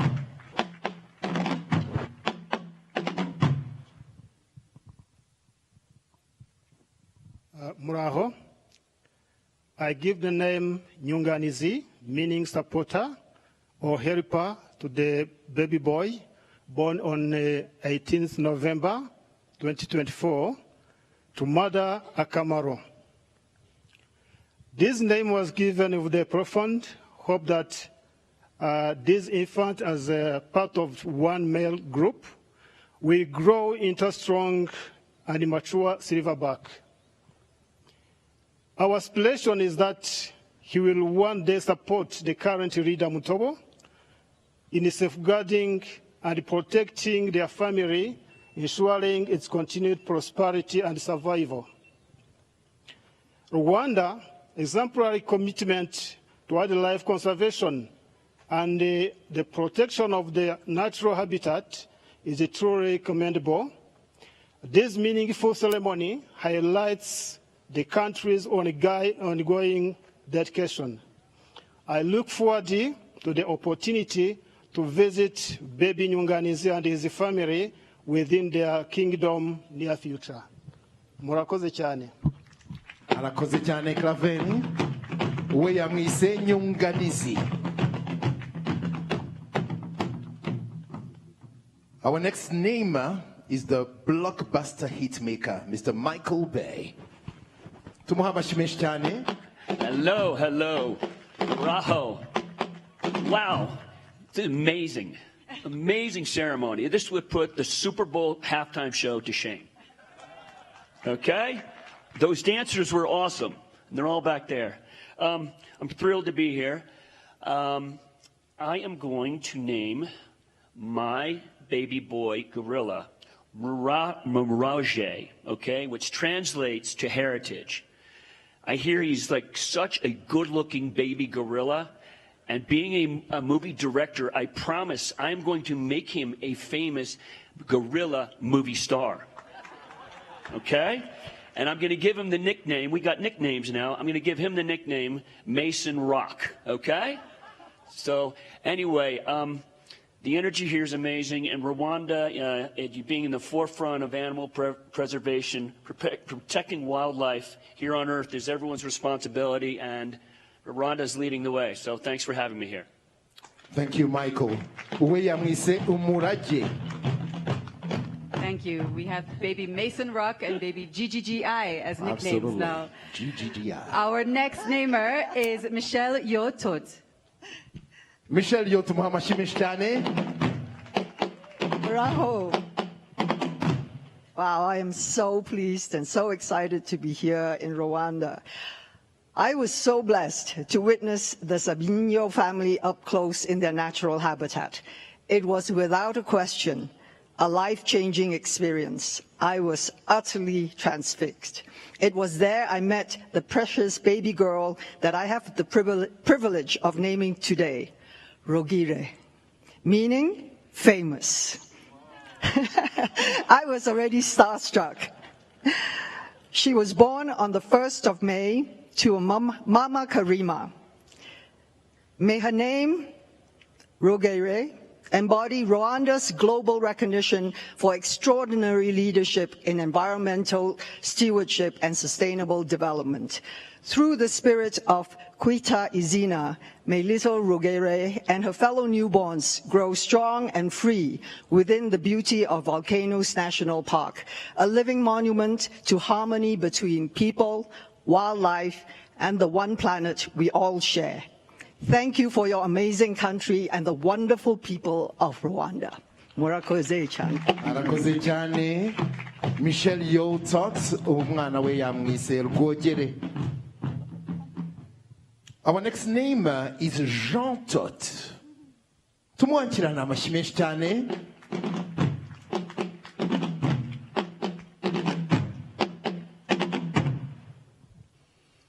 Muraho. As we celebrate 20 years of KWITA IZINA, I am honored to name this male baby mountain gorilla Ruvugiro, meaning platform.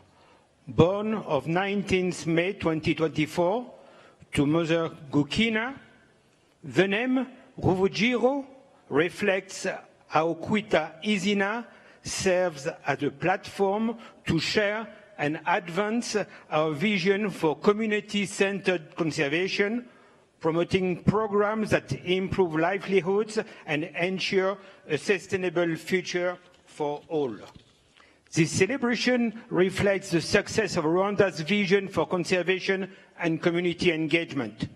KWITA IZINA showed how humanity and wildlife can thrive together, offering hope and inspiration well beyond Rwanda's borders. Murakoze. Arakoze cyane, Jean Tot. Our next namer is Matthew Harris. Tumwakirane ubwuzu bwinshi cyane. Good afternoon, Rwanda. Muraho. I'm deeply grateful and honored to be here to celebrate the 20th anniversary of KWITA IZINA in Rwanda.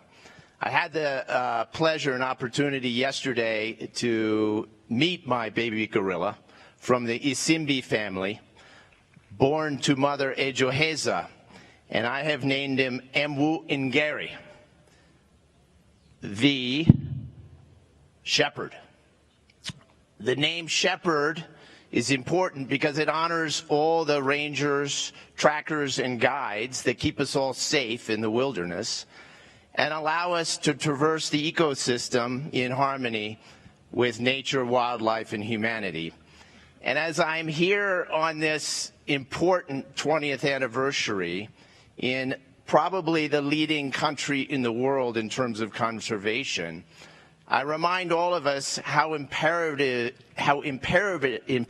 it is that we recognize the interdependence of all life, and that we take great care to construct our built world, our human world, in harmony with the complexity and intelligence of nature. And I can think of no better place to be to honor this obligation than Rwanda, which has always been at the vanguard of conservation, biodiversity, and economic growth. I look forward to coming back again in the near future to visit Rwanda, and also to see again my baby gorilla, Mawu Njeri. Thank you. Arakoze cyane Matthew Harris we amwise Mwungeri. Our next name is one of Rwanda's favorite songstresses, Kajanina. Tumwakirana menshi amashi menshi cyane. Muraho neza. Muraho neza. Murakoze.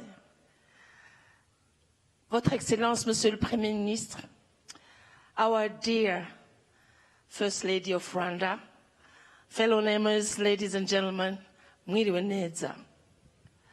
I'm honored and grateful to be part of this ceremony of KWITA IZINA. It is a huge privilege and a very, very moving moment. I was born and raised in Burundi, but today I have chosen Rwanda as my forever home. Ego.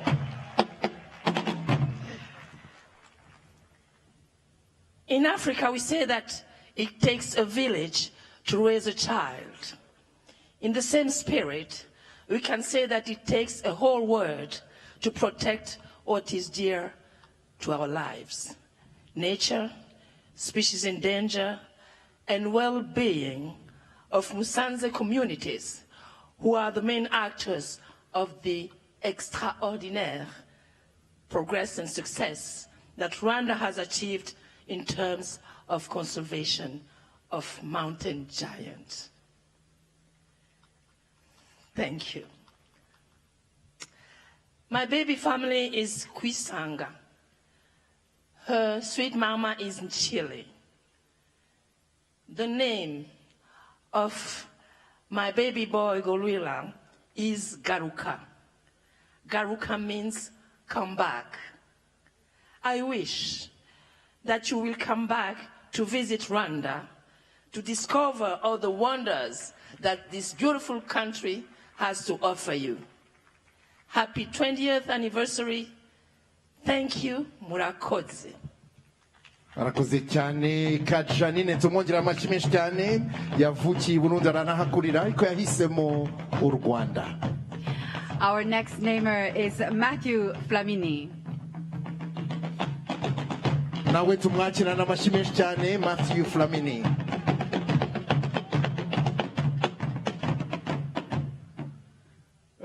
Excellency, Mr. the Prime Minister, it is a great honor to be here today, and I would like to start by thanking you for bringing us together. Thanking you also for choosing to be a leader when it comes to the protection of the environment, and also to tell you that the people of Rwanda, you are a real inspiration for many people around the world. So thank you. I am also honored to name this young male Ubuga, meaning platform, born on the 30th November 2024 to mother Twita Biho. This name was chosen to acknowledge Rwanda's remarkable effort in developing platforms that facilitate tourism, but also providing visitors with a unique opportunity to encounter gorillas and experience the country's extraordinary wildlife. Thank you. Thank you very much. We amwise Rubuga. Our next namer is one of Rwanda's best artistic exports, Somi Kakoma. Tumwakirana amashi menshi cyane. Muraho. It is my honor to name my baby Iwachu, meaning our home. Born on the 15th of May, 2024, to Mother Isura. This name is in honor of Africa, our home, a continent celebrated for its rich diversity, vibrant cultures, and extraordinary natural heritage. With this name, we are reminded not only of our pride in this heritage, but also of our shared responsibility to preserve and protect it. By safeguarding these treasures, we ensure a future where both wildlife and people can thrive together for generations to come. I'm truly humbled to be a part of this most auspicious naming tradition. I stand here in honor of my late father, Dr. Ibrahim Kakoma, whose research in veterinary medicine was rooted in his deep appreciation of biodiversity and interspecies connectivity, as well as my late grandfather, Saulo Nhunzurwanda, who loved his homeland fiercely and always inspired us to take great pride in our Rwandan heritage, no matter where life leads us. I know both of them are here with us in spirit today and always. Murakoze cyane. Arakoze cyane Somi.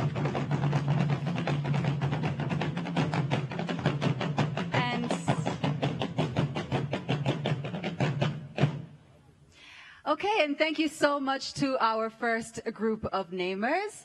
We appreciate you being here with us to celebrate this beautiful day, and we ask that you stand and rejoin the rest of our conservation champions back with our guest of honor. Thank you so much once again. Reka twongere twishimire cyane iki cyiciro cya mbere cyadufashije kwita amazina abana b'ingagi. Icyiciro cya mbere mu gihe turi kwitegura icyiciro cya kabiri, tubashimire cyane ko badufashije kwita izina, ko baje kwifatanya n'u Rwanda, ko bagaragarije u Rwanda urukundo rwinshi cyane, ko bishimira iterambere ry'u Rwanda, by'umwihariko ingamba zagiye zifatwa mu kubungabunga urusobe rw'ibinyabuzima, by'umwihariko izi ngagi zacu muri iyi ntara nziza y'amajyaruguru, muri aka karere ka Musanze. Hano duhuriye muri Kinigi, batwishimiye cyane kandi batugaragarije iryo shema batewe no kubana natwe muri ibi birori. I think we need our drummers at the next Super Bowl. Absolutely. Yeah. Okay. Now it's time for us to introduce our second and final group of namers. Once again, to our namers, this time we're going to do it just slightly differently. We ask that when your name is called, you stand at your seat and just give us a quick little wave. After everyone's name has been called and their bios read, we will lead you over to the stage all together in one line, okay? So we will be introducing you all to our namers now, and let's take it away. All right. In group 2, our first namer is Yemi Alade. Yemi Alade, she's a Grammy-nominated, award-winning Nigerian Afropop singer and songwriter. Yemi Alade is also a UNDP Goodwill Ambassador and founder of the James and Helen Pathway Foundation. She actively promotes women's empowerment, social justice, and health initiatives, including the Zero Malaria campaign. Thank you very much, Yemi Alade, for being here with us. Yes, our next namer, we ask that you stand at your seat and just give us a wave as we read out your bio. He is the chairman and CEO of the Reed Jules Oppenheimer Foundation. Reed has dedicated 5 decades to advancing nonprofits and initiatives addressing food insecurity and social and economic inequality. He is an ambassador for Wild Earth Allies and has supported community-based conservation in Rwanda for 30 years, including partnerships with the cooperative Imbereheza Gahunga. Arakoze cyane Reed Oppenheimer. Our next namer is Atanazi Mukabizimungu. She's a community leader. Atanazi is the chairperson of Imbereheza Gahunga, a cooperative championing women's empowerment, sustainable livelihoods, and wildlife conservation in the communities surrounding the Volcanoes National Park. Her work has been recognized by the government of Rwanda and internationally. Our next namer is Dr. Edward Holt, CEO at EF Education First. Dr. Holt is dedicated to contributing to a better world and has spearheaded EF's impact work around the globe with a focus on transforming people, communities, and ultimately the planet. Thank you very much for being with us. Our next namer is Susan Senegal, co-founder and president of Rwanda Girls Initiative and the Gashora Girls Academy of Science and Technology. Susan is a passionate advocate for girls' education as a powerful force for breaking the cycle of poverty and creating lasting change. Thank you very much, Susan, for being here.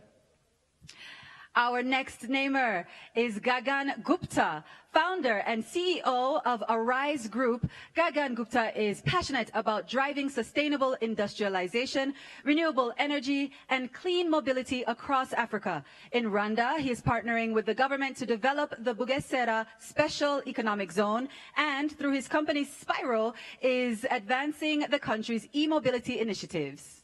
Thank you very much for being with us.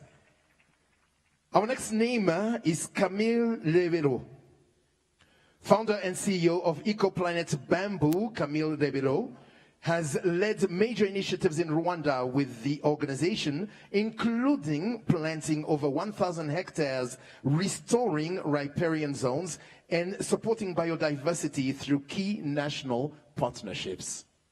Thank you very much for being with us.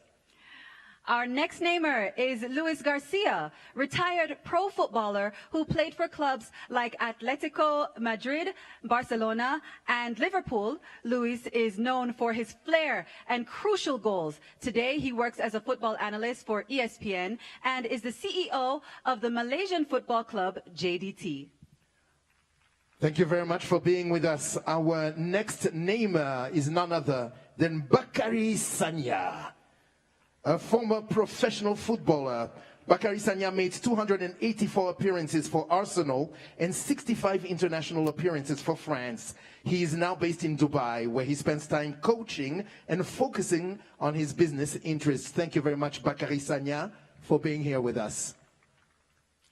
Our next namer is Xi Jinping, renowned Chinese wildlife photographer. Xi is widely recognized as a pioneer in China's field of nature photography. He founded the Wild China Film, showcasing the beauty and diversity of wildlife while raising awareness for conservation efforts. Thank you very much for being with us. Our next namer is Lee Emke. Driven by a passion for gorillas and the communities that protect and coexist with them, Lee Emke works closely with groups like Gorilla Doctors, the Rwanda Wildlife Conservation Association, and the Diane Fossey Gorilla Fund. He contributed to the establishment of the Ellen DeGeneres campus of the Diane Fossey Gorilla Fund right here in Kinigi. Thank you very much for being with us. Our next namer is Suzanne Chin. For over 35 years, Sue Chin has advanced wildlife conservation through innovative design and education. Her work in Rwanda includes early ecotourism planning for Nyungwe National Park and supporting crane conservation with the Rwanda Wildlife Conservation Association. She leads design initiatives at the Bronx Zoo and serves on the board of the International Crane Foundation. Thank you so much for joining us today. Our next namer is Javier Pastore. Professional footballer Javier El Flaco Pastore won numerous titles with PSG Football Club, including Best Player of the League in 2015. Beyond his football career, Javier supports various humanitarian initiatives. Thank you, Javier El Flaco Pastore, for being here. We have next Ruth Fisher. A corporate attorney, Ruth Fisher is currently the president of Perig Holdings, a private equity fund that invests in media and mobile companies. She also serves on multiple philanthropic boards. Thank you very much for being here. Our next namer is Vivian Ressler, a creative and philanthropist. Vivian Ressler has exhibited her work across the United States with pieces held in private collections worldwide. She also leads a private foundation that supports education and healthcare initiatives. And our final namer for today is Jean de Dieu Nionzima, a dedicated student at the Educational Institute for Blind Children in Nyaruguru district. Jean de Dieu ranked among the top 5 achievers in his O-level national exams. His remarkable academic performance, resilience, and determination reflect his unwavering belief in his potential. Thank you so much for being here. Absolutely, and thank you very much for our group too. Distinguished namers, we now request that you please join us on stage to name your baby gorillas. So if you just stand up and follow protocol, you'll be making your way here to the stage. Mu gihe abaprotokole bacu bari gufasha iki cyiciro cya kabiri kigiye kudufasha kwita izina abana b'ingagi, abakaraza bacu barahari, tukomeze tubakirane ubwuzu bwinshi cyane, tukomeza kubishimira, tubashimira kuba baje kwifatanya n'abanyarwanda ndetse n'inshuti z'u Rwanda kandi nabo nizo muri uyu muhango, ibi birori byo kwita izina abana b'ingagi 40 bose no gushimangira ingamba zo kubungabunga urusobe rw'ibinyabuzima hano mu Rwanda muri parike zacu zitandukanye, by'umwihariko parike y'ibirunga. Soyez le bienvenu.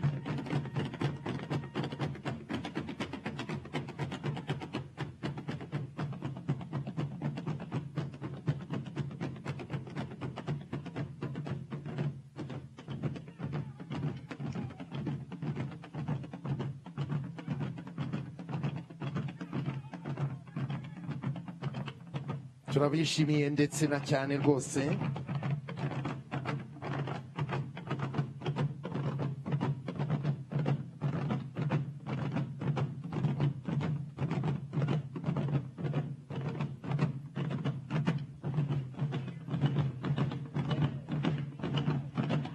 A big welcome to our second group of namers.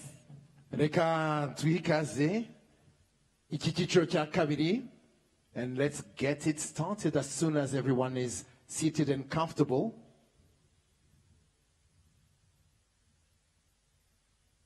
Our first namer should in fact remix her song and call it I'm Looking for Mangaji. She's the one and only Yemi Alade. Tumwakira namashi menshi cyane.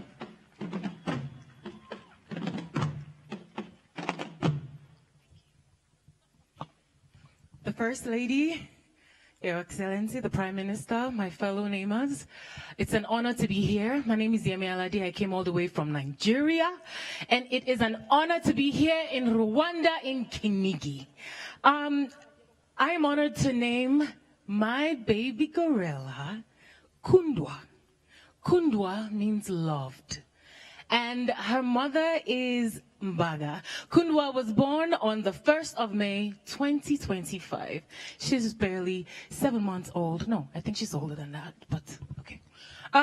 Well, as the first daughter of her mother, I would know better because I'm also the first daughter of my mom. It's a huge responsibility, but it's a position that can never be replaced because there's only one first daughter.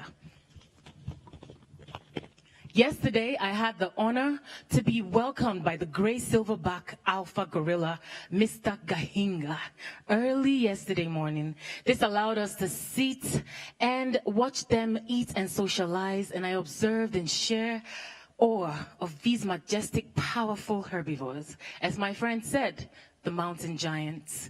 I immediately could see the emotional connections between child and mother. The minute I laid my eyes on the beautiful Kundwa, it was love at first sight. I feel even more gratitude to all the guides, to the community, to all the trackers who spent hours to find the gorilla family before we did. Thank you so much, because it is the love that you have extended to the gorillas that they have been able to accept us into their family. I learned some languages, such as and I feel like they are my family, and I love my baby Kundwa. Thank you once again. See you later.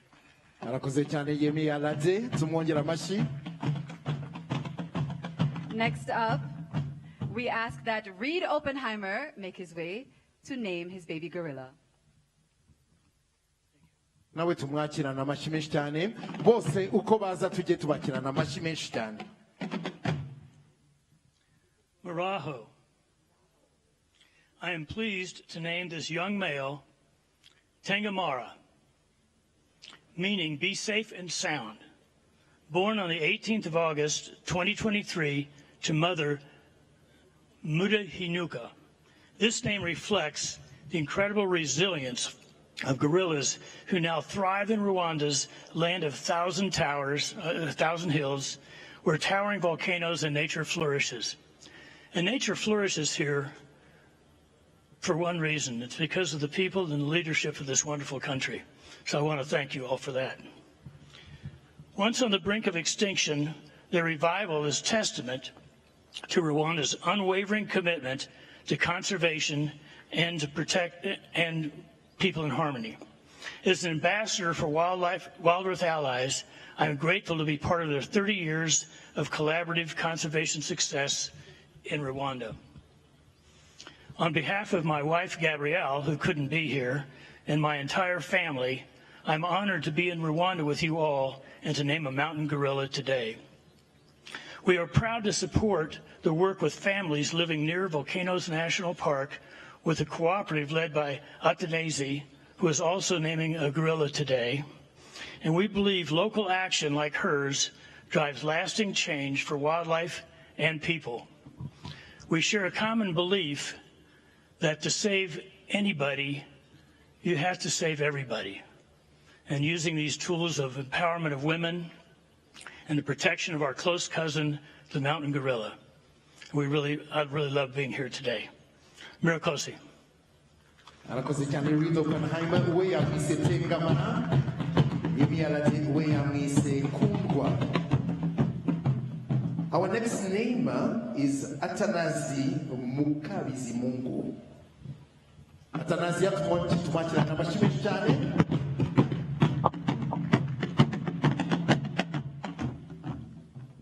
Muraho, umwana w'ingagi ngiye kumwita Cyubahiro yavutse tariki 12 z'ukwa 12 mu 2024. Nyina wayo yitwa Igitangaza. Iryo zina ryatanzwe mu rwego rwo gushimira ise w'iyo ngagi yitwa Silverback Mutobo kubera ubushobozi yagize bwo kwagura umuryango vuba kandi neza.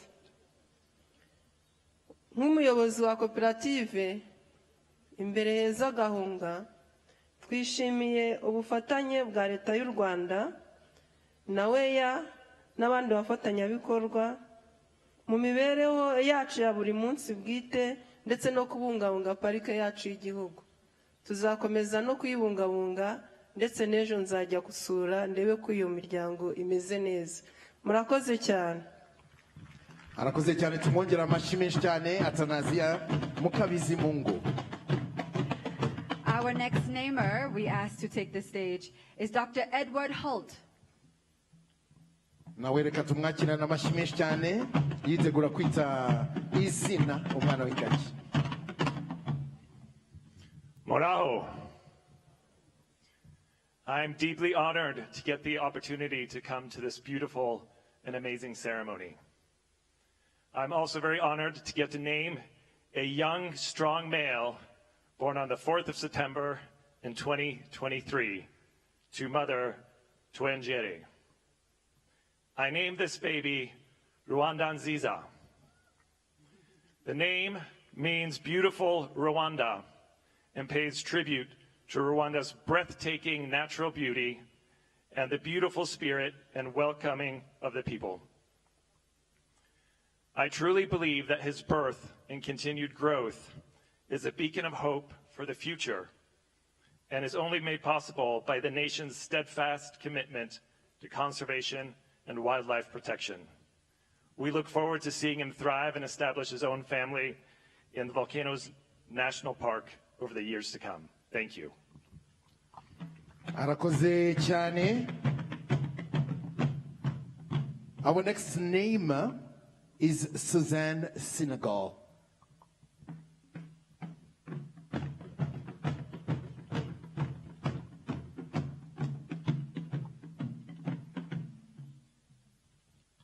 Marahoneza, Murakoze Kutwachirahano.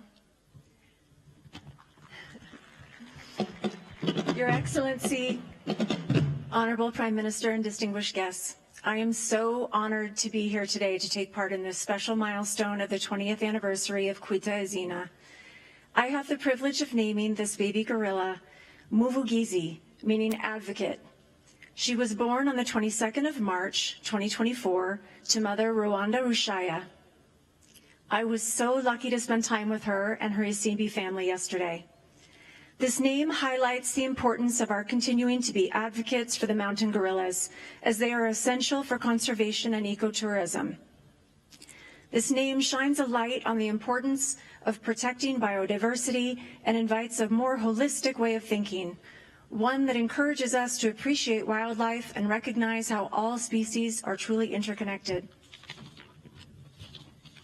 Although mountain gorillas are still endangered, their resiliency and recovery is a testament to the power of green investments in the broader ecosystems and highlights the need for more investments. It's been my honor to work in Rwanda for nearly 18 years.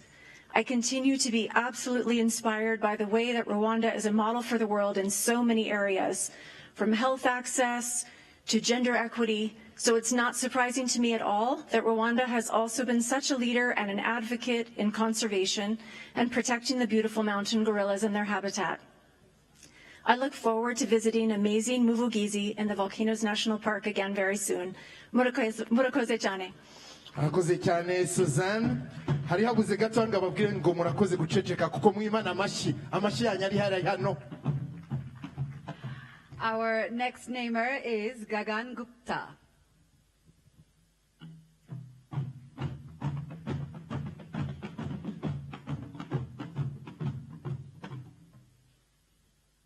His Excellency Prime Minister, the First Lady and the CEO of Rwanda Development Board, I am really honored and humbled to be here to name the female baby, and I name her Minagazima. She was born on 30th November 2023 to mother Ikiziri. Why I name her futuristic, what really means in English, is because she truly represents the spirit of Rwanda and Rwanda people, who always are thinking ahead, who are always delivering ahead, who are always dreaming and doing things which people can learn from, which Africa can learn from and the world can learn from. Be it in AI, be it in e-mobility, be it in innovative financing, be it in conservation.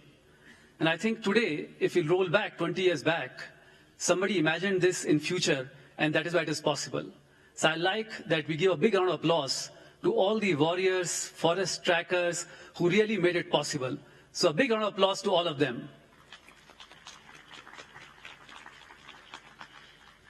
As the name suggests, I think in few months or years, the baby gorilla will actually be creating an app to see where the bamboo shoots are, which we can go and register in Rwanda Development Board, which acts very fast in less than 4 hours. We are very proud that, and we wish that the baby grows stronger, and in times we come back to see her. Thank you. Thank you very much indeed. Our next namer is Camille Rebello.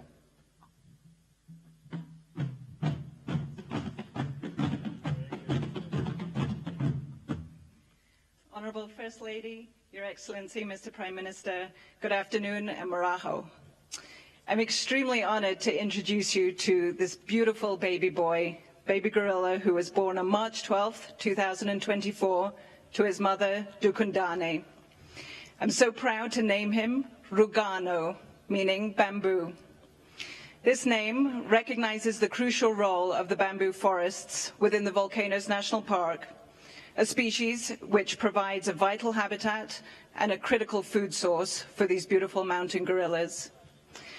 Rugano's name is also extremely close to my own heart, having spent the last 15 years working towards the utilization of bamboo as a tool for landscape restoration, fighting climate change, avoiding deforestation, and providing a sustainable resource for a number of key global markets, including here in Rwanda.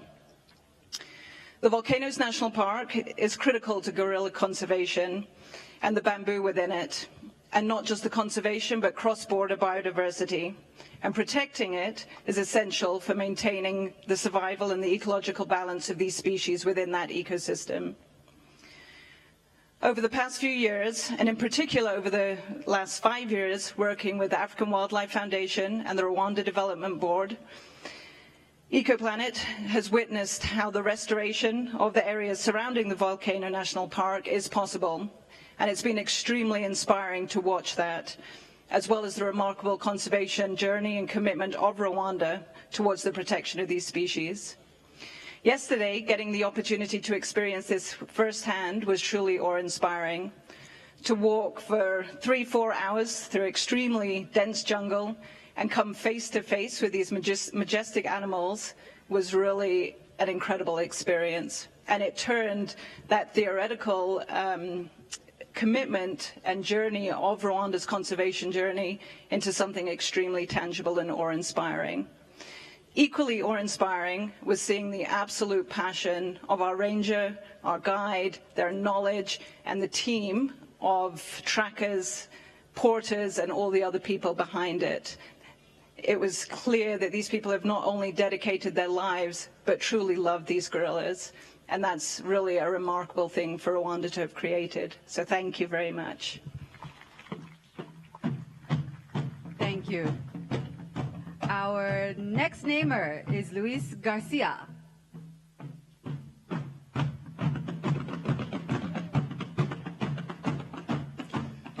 Muraho, buenas tardes a todos.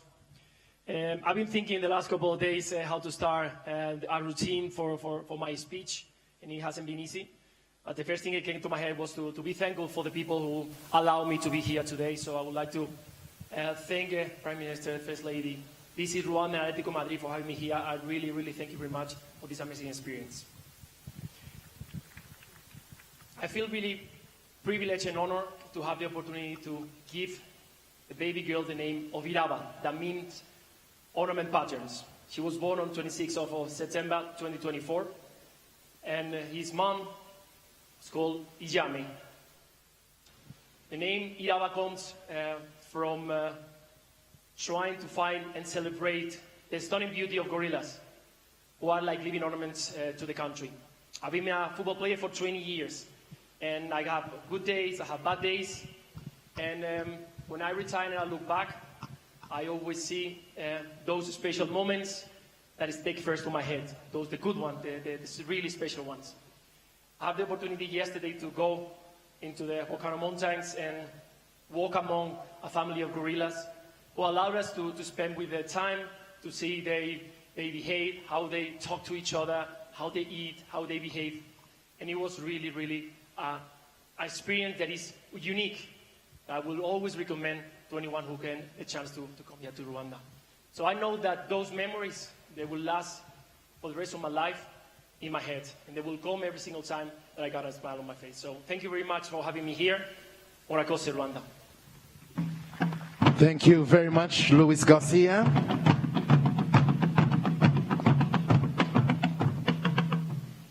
Our next namer needs no particular introduction here in Rwanda is Bakari Sanya.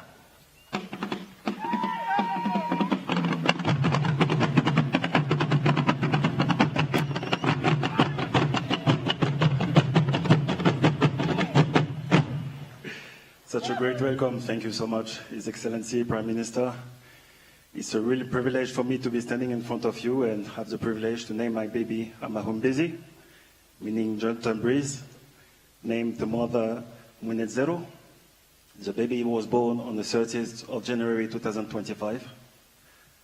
The name was chosen to capture the refreshing coolness here in Rwanda, the serene beauty of the misty forest, the sense of tranquility and hope that we all feel whenever we're traveling here to the Volcanoes National Park, a real treasure to Africa, to Rwanda, and to the world.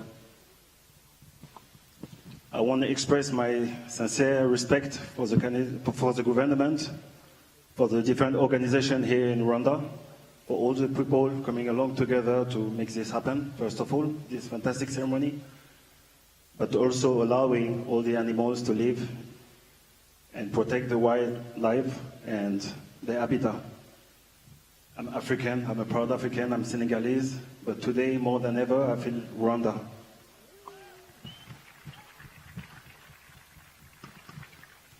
I had the privilege, like my colleagues, to be part of amazing competition, play amazing games, feeling different type of emotion.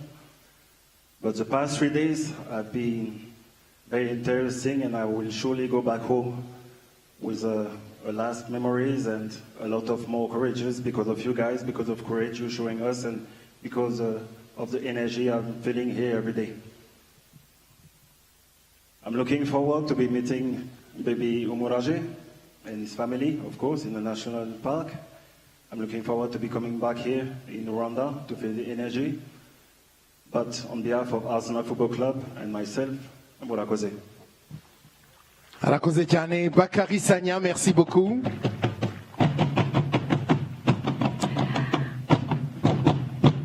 Our next namer is Si Jinong.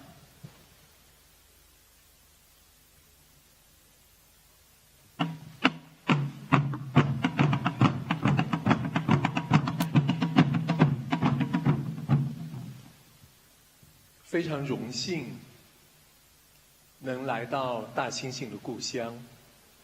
我来自滇金丝猴的故乡，这是全世界最像我们人类的灵长类。能为这只大猩猩宝宝起名字，是我的荣幸。我给它取名叫希望。它出生于2024年的11月6号。他的母亲是阿加塞克，这个名字真诚地寄托了我们的期望，愿这个宝宝能战胜过去的磨难，茁壮成长，超越这个族群曾经遭遇的不幸，就像卢旺达的人民一样。30年前，我曾在中国的西南去追寻一群滇金丝猴。最终用影像拯救了他们的栖息地。那作为一个野生动物摄影师，来到非洲，来到卢旺达这么一片美好的土地，我也特别期望能有机会把非洲在野生动物保护方面的经验带到中国去。我也希望把我们用影像去给原住民赋能野生动物摄影训练营这样的经验带到卢旺达来。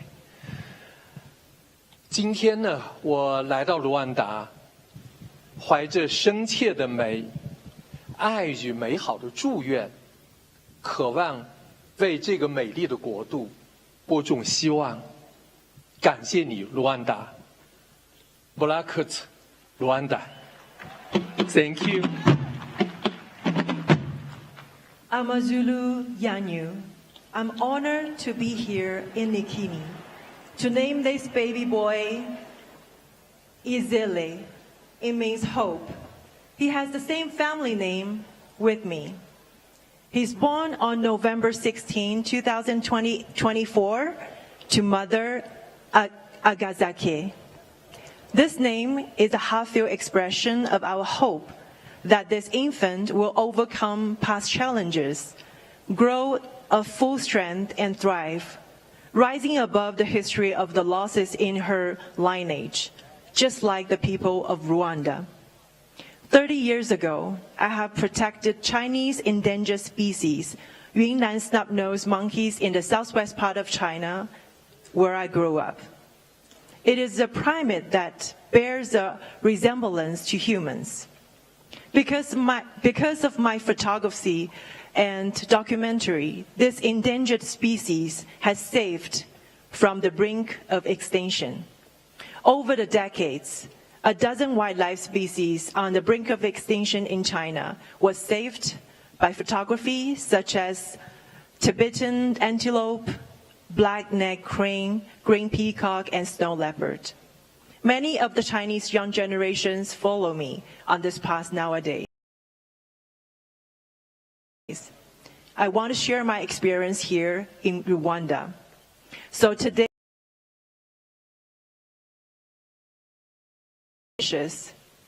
I want to bring hope to this beautiful nation.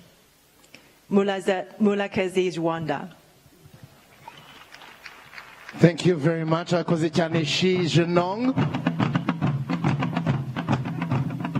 Kandi twizere ko nkuko yabibabajije, twizere ko amazuru yanyu ari meza.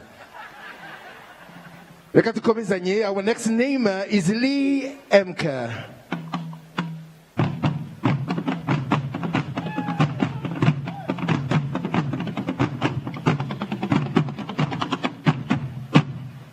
Moraho Nesa.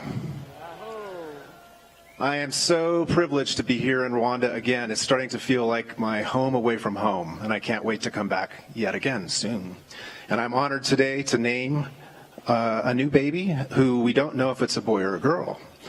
The baby is Shamba, meaning forest. Born on the 16th of January to mother Ubufatanya, this name highlights the vital and often unseen role of tropical forests and the gorillas who play the guardians and engineers of those forests. Through their foraging, seed dispersal, their movement, they help to maintain the health, the structure, and the biodiversity of these incredible forests and make an incredible and irreplaceable contribution to the natural world.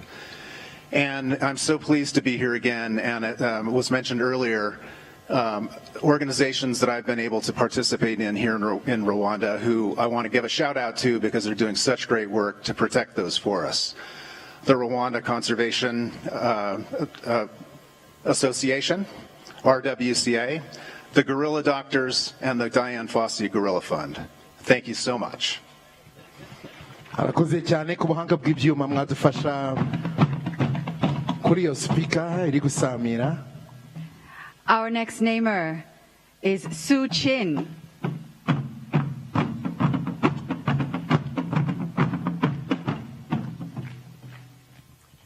Hello, Rwanda. What a celebration here today. I am delighted to be part of this special moment to name this baby Cherechezo, meaning vision. She was born on the 8th of January, 2025, to mother Izihira. This name celebrates Rwanda's unwavering commitment to pioneering a green economy. It stands as a living testament to the country's progressive vision. Rwanda, thank you for being a shining example to the world of a country that is committed to wildlife conservation and environmental sustainability.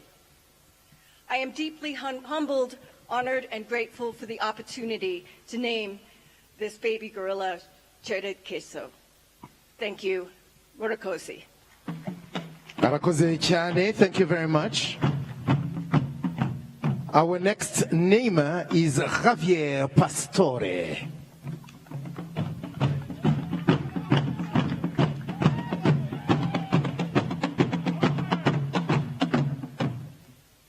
Bonjour à tous. Je vais parler français parce que mon anglais n'est pas très bon. Amakuru. J'ai l'honneur de représenter le Paris Saint-Germain, partenaire de Visite Rwanda, pour nommer un bébé gorille pour le 20e anniversaire de KWITA IZINA. Je donne le nom de Gansa, qui signifie dominer. À ce bébé gorille, il est né le 29 août de 2024, dont la mère s'appelle Umigo. Ce nom illustre notre souhait à continuer à protéger cette gorille le plus important du massif de Virunga, ainsi qu'elle continue à préserver et dominer dans la région. J'ai eu la chance hier de visiter l'habitat naturel des gorilles au parc national des Volcans et j'ai resté impressionné et ça va rester un voyage inoubliable pour ma vie. Cela m'a permis de mesurer la force, la beauté, mais aussi la fragilité de cet animal extraordinaire, qui montre combien ils sont essentiels de protéger cet espace. Comme le fait Rwanda, à travers de ses actions pour conserver la faune. Je vous souhaite à tous un très belle fête et on souhaite aussi une longue vie à tous les gorilles. Merci beaucoup. Merci beaucoup, Javier Pastore El Flaco. Our next namer is Ruth Fisher.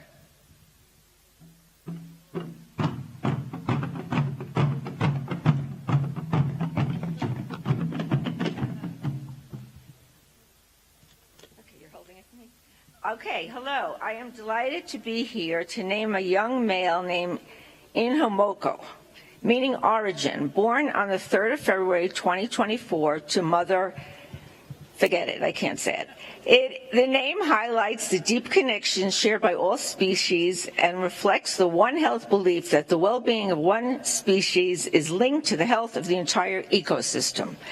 This little gorilla reminds us of our shared origin and the importance of nurturing life in all its forms. I would just like to say that we've been coming to Rwanda for the last 10 years. My husband is the chairman of RDB, and he has been here 45 times. I have been here a little less. Each time I come, I'm amazed by how remarkable the country is. People say Africa is the future, but in Rwanda, I think the future is now. Thank you very much. Very well said. Thank you indeed.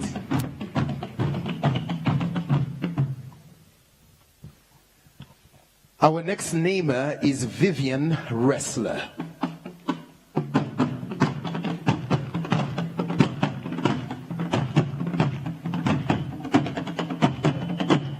Muharunesa.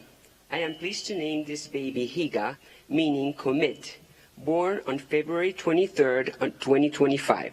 To mother Nsanganira.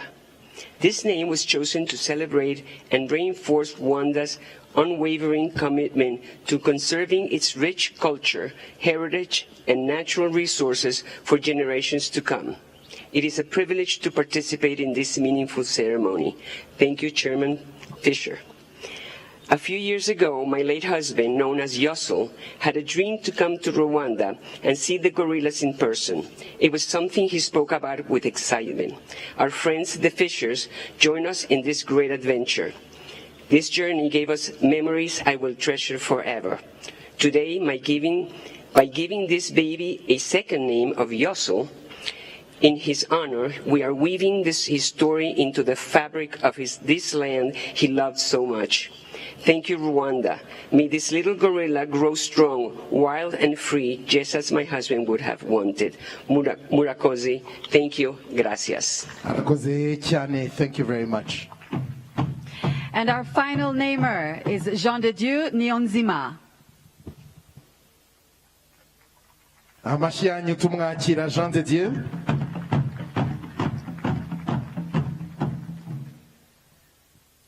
Your Excellency Prime Minister, Your Excellency First Lady, dear honorable guests, and all of you who are in this ceremony, good afternoon. Muraho!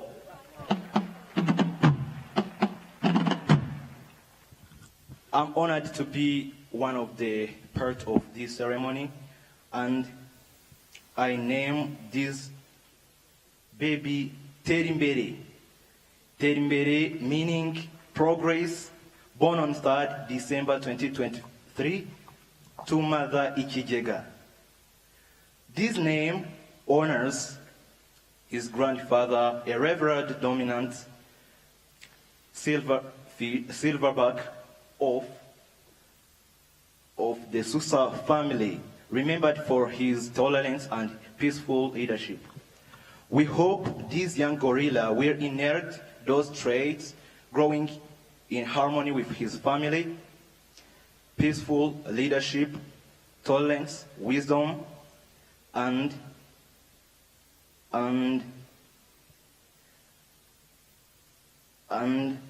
providing other wisdom skills to his members. So The message that I can give to others is that disability cannot limit our dreams, because even me, I have achieved on this stage.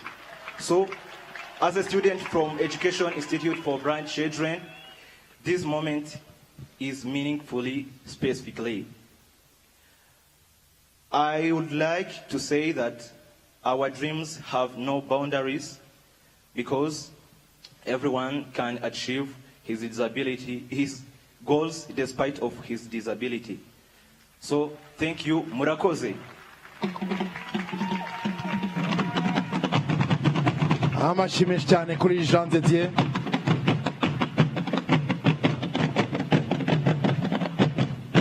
Uri umuntu w'umugabo cyane. Bakongera amashyi. And a big, big thank you to our second group of namers. Thank you so much. We ask that you stand and rejoin the rest of our conservation champions. Thank you so much. We appreciate you for taking part in our naming ceremony. Bakoze cyane kubana natwe, bakoze cyane kudufasha kwita izina ku nshuro ya 20, bakoze cyane gukunda u Rwanda, gukunda gahunda dufite zitandukanye z'iterambere, by'umwihariko izi zijyanye no kubungabunga urusobe rw'ibinyabuzima muri parike zacu, by'umwihariko muri parike y'ibirunga, by'umwihariko izi ngagi twaje kwishimira kuri uyu munsi no kwita amazina.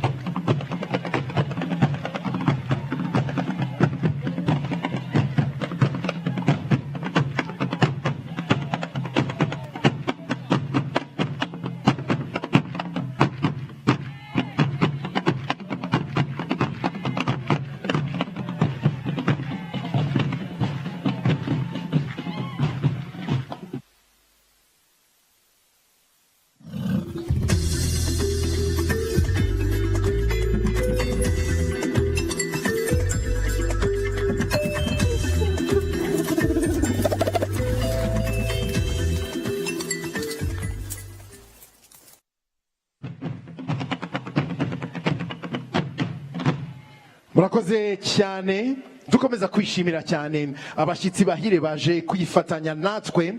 Dufite itsinda rya muzika rituruka mu birwa bya Caraïbe bitwa Kassav. Ndagira ngo ababaherekeza bajejuru natwe tubaha amashyi menshi cyane. Nous avons l'honneur d'être ici avec Kassav. Kassav qui bien évidemment va nous jouer de la bonne musique ce soir. Thank you very, very much. Just recognizing that Kassav is in the building, we just wanted to give them some love. And now that we have gone through our naming ceremony, all of our namers have named their cute little baby gorillas. It's time for us to welcome the CEO of the Rwanda Development Board to make his remarks. Please join me in welcoming him with a round of applause. Jongi, Africa. Muri uyu mwanya turagira ngo twakire umuyobozi mukuru w'ikigo cy'igihugu cy'iterambere bwana Jongi Africa. Tumwongera amashyi menshi cyane.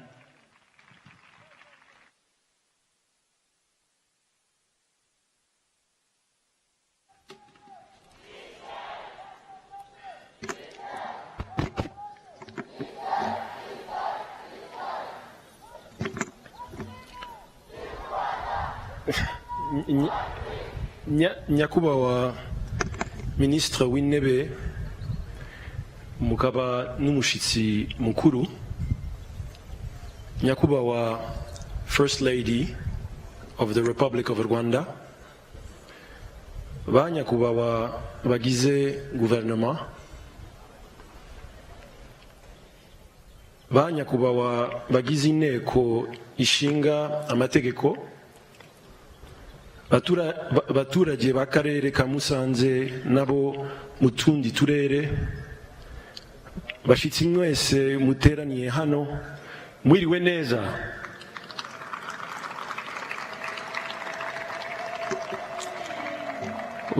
uyu munsi wo kwita izina abana b'ingagi ku nshuro ya 20 ni ishema ry'igihugu cyacu. Murabizi ko kuva gahunda yo gusaranganya inyunga ziva mu bukerarugendo yatangiye imyaka 20 ishize, 10% by'umusaruro wa pariki bijya mu mishinga y'abaturage baturiye parike z'igihugu.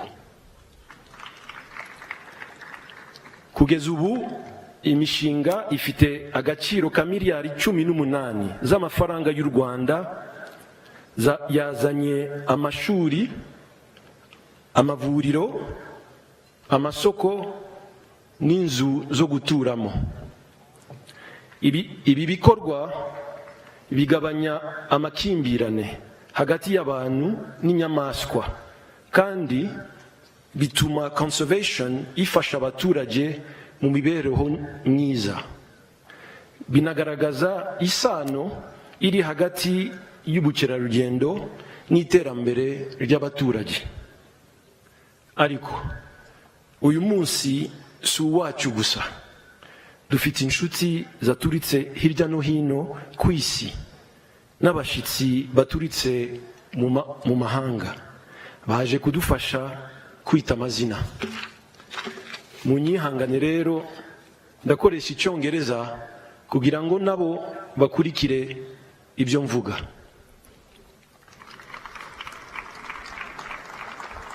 Right Honorable Prime Minister and guest of honor, Your Excellency, the First Lady of the Republic of Rwanda, distinguished namers and guests, it is my great pleasure to welcome you to Kinigi at the foothills of the Volcanoes National Park for the landmark 20th KWITA IZINA gorilla naming ceremony.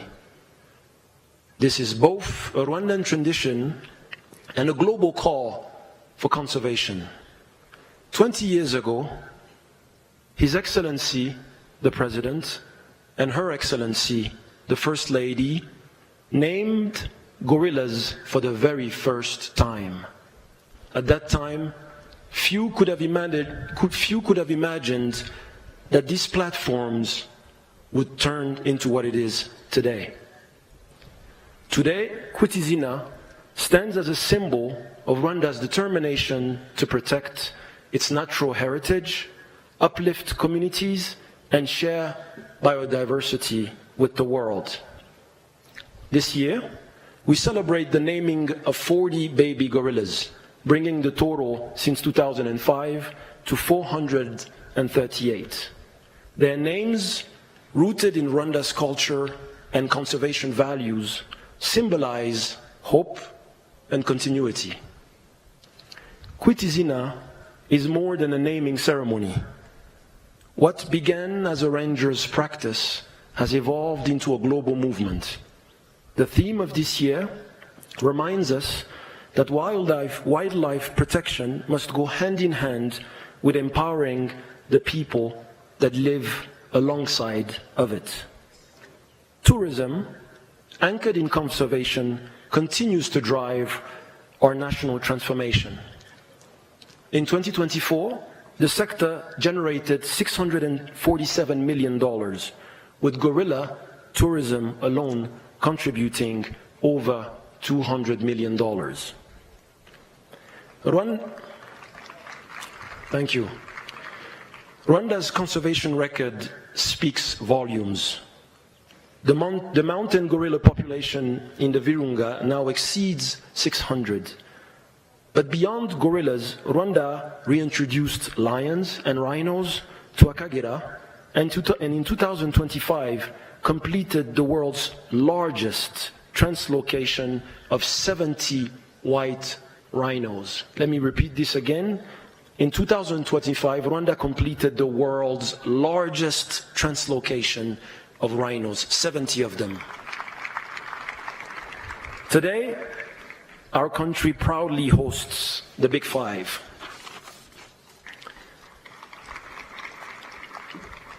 Thanks to a robust legal and policy framework, including laws and master plans on biodiversity, national parks, and conservation. Forest cover now stands at 30%, with nearly 9% of land under protected areas. Crucially, communities are benefiting. Through the Tourism Revenue Share Program, 10% of park revenues are systematically invested in local development. Over 1,200 projects were supported, including schools, health centers, markets, homes, and agricultural hubs across the country. None of this would be possible without the dedication of our rangers, trackers, guides, veterinarians, researchers, porters, communities, and our international partners, including neighbors like you. To all of you, we extend our deepest gratitude. We're also grateful to our sponsors who have made this year's milestone celebration possible. Special thanks to our conservation lead partners, our sustainability partners, our Big Five conservation partners, and our wildlife resilience partners. As we celebrate this 20th edition of KWITA IZINA, let us honor what we have achieved and renew our commitment to the next 20 years of progress. I thank you very much. Murakoze cyane. Thank you.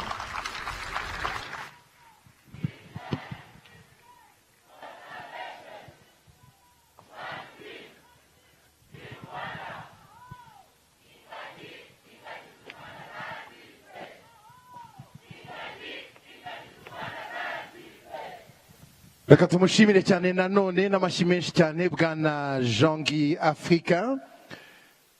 Muri uyu mwanya turagira ngo kandi mutwemerere nyakubahwa mushyitsi mukuru twakire ijambo mwatugeneye. Turagira kandi nk'abanyarwanda tumwakirane ubwuzu bwinshi cyane nyakubahwa Minisitiri w'Intebe Dr. Justin Nsengiyumva.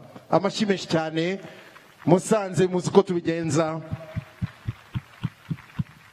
Thank you very much. At this point in time, we would like to kindly invite the Right Honorable Prime Minister of Rwanda, Dr. Justin Nsengiyumva, for his keynote speech.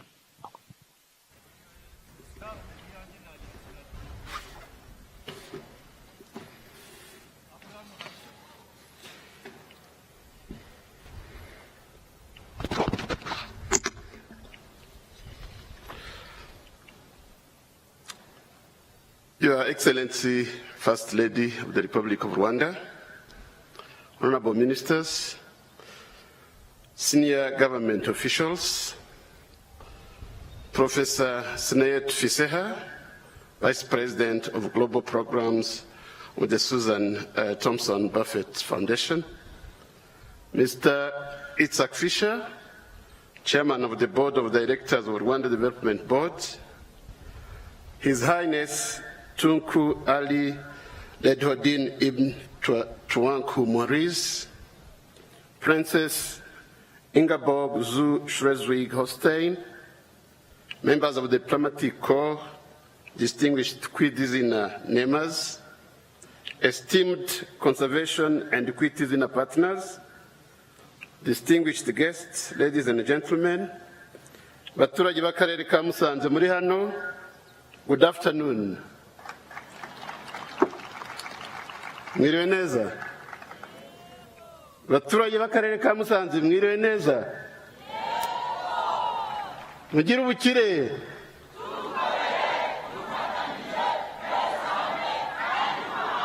Mugira amahoro.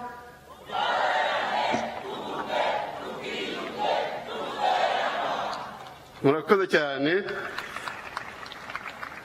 Mu izina rya nyakubahwa Paul Kagame, Perezida wa Repubulika y'u Rwanda, nishimiye kwifatanya namwe muri uyu muhango wo kwita izina abana b'ingagi ku nshuro ya 20. Ndagira ngo mbanze nshimira abaturage ba Musanze nk'uko nabikoze kuba mwitabiriye uyu muhango muri benshi kandi mwakoze kutwakira neza. Twishimye cyane, mujye mwakira abashyitsi neza gutyo kandi mubabwire ko abashyitsi beza ari abagaruka. Uyu muhango wo kwita izina abana b'ingagi ni umwanya mwiza wo kongera gushimira abaturage bose baturiye parike z'igihugu ku ruhare rukomeye bagira mu kubungabunga ibidukikije. By'umwihariko ndashimira mwe muturiye parike y'Ibirunga kuko muri abafatanyabikorwa b'ingenzi mu kubungabunga ibidukikije harimo n'ingagi zaduhurije hano uyu munsi. Ndagira ngo rero munyemerere nkomeze mu rurimi rw'Icyongereza kugira ngo abashyitsi baje kwifatanya natwe muri ibi birori bumve ubutumwa twabageneye. Abaturage ba Musanze murabinyemereye? Murakoze cyane. Distinguished guests, on behalf of His Excellency Paul Kagame, the President of the Republic of Rwanda, it is my great pleasure to welcome you all to the foothills of Volcanoes National Park for this 20th edition of KWITA IZINA. Today, we gather here to celebrate not only the naming of baby gorillas, but also conservation, communities, and the extraordinary power of nature to unite people from all corners of the world. To our distinguished namers, thank you for bestowing meaningful names upon these baby gorillas, leaving a piece of your heart in Rwanda. To our local communities, thank you for being true champions of conservation, ensuring peaceful coexistence with gorillas and all wildlife in this beautiful landscape. And to those who have traveled far to be here, we deeply appreciate your presence and solidarity. Nearly 3 decades ago, when trackers, rangers, and researchers were working tirelessly to protect the last mountain gorillas, they began a remarkable tradition by naming the baby mountain gorillas. In Rwandan culture, naming a child is not just a formality, but an act of love, an act of commitment and hope done in the presence of family and friends who pledge to support that child's future. Today, we carry forward this tradition with the same spirit, giving 40 baby gorillas their names, surrounded by thousands of friends from across the globe. The story of the mountain gorillas has not always been one of celebration. Years ago, their population had alarmingly decreased, and their survival seemed uncertain. However, thanks to the leadership of Rwanda, the dedication of passionate conservationists, the daily sacrifices of rangers, and the commitment of our communities, the gorillas came back from the brink. Today, we are over 1,000 mountain gorillas worldwide, including more than 600 in the Virunga Massif. This success is also the result of well-coordinated efforts involving many partners, local communities, local administrations, conservation agencies, the Rwanda Development Board, and indeed, tourists who contribute directly to conservation by visiting these magnificent creatures. Rwanda is honored to be the custodian of these last mountain gorillas, which are not only a global treasure, but also a source of pride and economic opportunity for our nation. But success brings new challenges. As the gorilla families grow, we must expand their habitat. So Rwanda has set out a bold plan to extend the Volcanoes National Park by nearly 25% to ensure the next generation of gorillas has a secure home. This effort will also improve the lives of surrounding communities, demonstrating once again that conservation and development can go hand in hand. We call on the world to join us in this ambitious project as we share this responsibility. Our conservation journey does not end here. Rwanda has embraced policies to strengthen biodiversity protection, from expanding national parks to restoring degraded ecosystems such as the Nyandungu Urban Wetland Eco Park in the city of Kigali. We also encourage private sector participation in creating and managing sanctuaries and reserves supported through innovative public-private partnerships.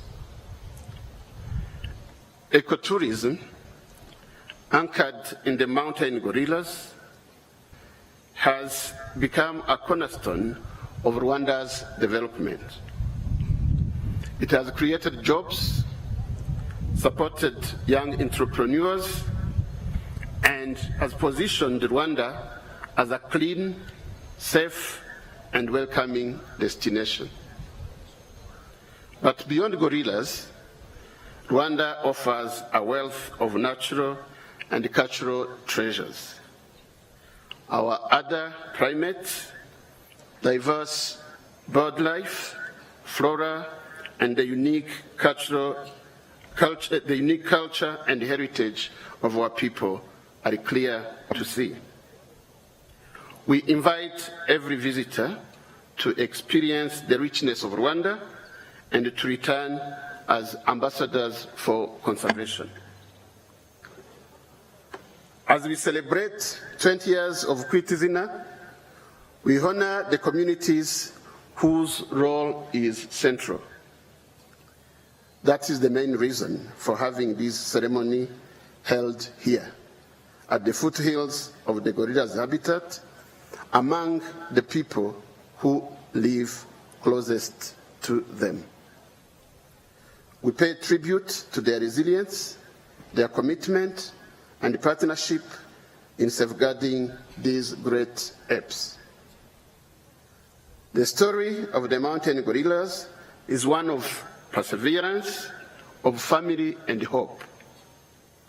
When their survival seemed impossible, they endured together. This story mirrors our challenges as humans. When we stand united, no mountain is too high to climb. Let this spirit guide us as we look to the future. Let us strengthen the bonds of friendships and family, protect and restore Mother Nature, and build a sustainable future for all life on Earth. To our international guests, we wish you a joyful stay in the land of 1,000 hills and 1,000 opportunities. As you return home, may you carry with you the message of conservation, be witnesses of Rwanda's achievements, and continue to advocate for the protection of our shared planet. Today, as we name these baby mountain gorillas, Rwanda is fully committed to maintaining sustainable coexistence, protection, and hope for generations to come. Baturage b'akarere ka Musanze, kuri iyi nshuro ya 20 yo kwita izina abana b'ingagi, ibi birori byongeye kubera hano mu Kinigi hafi yanyu kugira ngo tubagaragarize ko dushima umusanzu wanyu mu gusigasira ingagi no guteza imbere ubukerarugendo mu gihugu cyacu. Guverinoma irabashishikariza gukomeza kubyaza umusaruro ibikorwa remezo bikikije parike ndetse n'imishinga igamije guteza imbere imibereho yanyu. Muhore muzirikana ko izi ngagi ari umutungo w'agaciro kanini dufite kandi tugomba gusigasira twese. Ni muri urwo rwego hari gahunda yo kwagura pariki y'Ibirunga nk'uko umukuru wa RDB yabivuze, tubasaba gukomeza kugira uruhare muri iyo gahunda kuko izafasha ingagi zacu gukomeza kubaho neza mu buryo burambye. Duharanire kandi gukomeza kwakira neza abasura parike yacu kuko nabyo bigira uruhare mu kumenyekanisha u Rwanda no guteza imbere ubukerarugendo muri rusange. Nyakubahwa First Lady, abanyacyubahiro mwese muri hano, bashitsi bahire batumirwa mwese, mbere yo kurangiza ijambo ryanjye ndagira ngo nongere mbashimire ko mwitabiriye uyu muhango. Ndashimira kandi n'abantu bose bagize uruhare mu gutegura ibirori by'uyu munsi. Mukomeze mugire umunsi mwiza, murakoze cyane kandi mugire amahoro.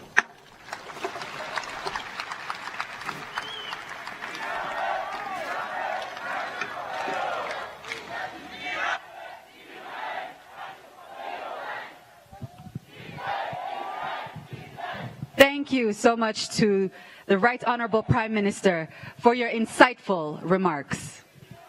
Arakoze cyane umushyitsi wacu mukuru nyakubahwa Ministre w'Intebe. Before closing, a quick point of correction. I mistakenly mentioned that Kasav's concert is today. It is in fact tomorrow during the gala dinner. I just want to make sure that there is no mix-up. The Kasav concert is tomorrow at Kigali Convention Center during the gala dinner. Le concert de Kasav sera dans la journée de demain au dîner de gala au Kigali Convention Center. Twizere ko byumvikanye ntabwo ari uyu munsi Kasav iri buducurangira ahubwo izaducurangira ku munsi w'ejo muri gala dinner izabera muri Kigali Convention Center. Makeda? There cannot be any misunderstanding there because you've said all the languages. Absolutely. All right, and with that, we have come to the end of today's program. Thank you so much for joining us for this very, very special 20-year celebration of KWITA IZINA. And we invite you, of course, to come back again for 21 next year. We'd like to also extend a very special thank you to our guest of honor, and we ask that you remain seated as he and Her Excellency, the First Lady, stand up and take their leave now. Thank you so much for that. And let's stay seated as our guest of honor and our First Lady take their leave.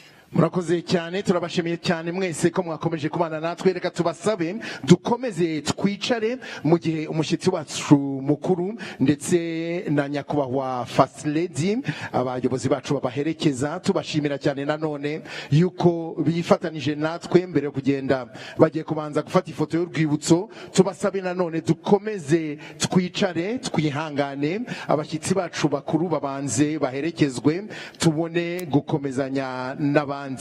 Murakoze cyane.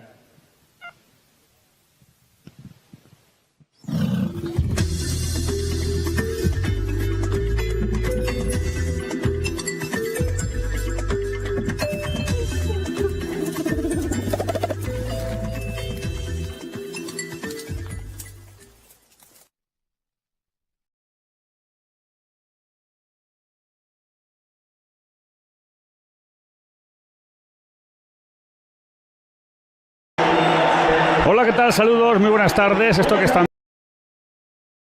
viendo son los jugadores del Real Madrid en el Tivoli Stadium en Innsbruck, en la capital del Tirol, en Austria, donde van a disputar el único partido amistoso de esta pretemporada antes de afrontar su competición oficial en el Campeonato de Liga el próximo día 19 frente al Club Atlético Osasuna.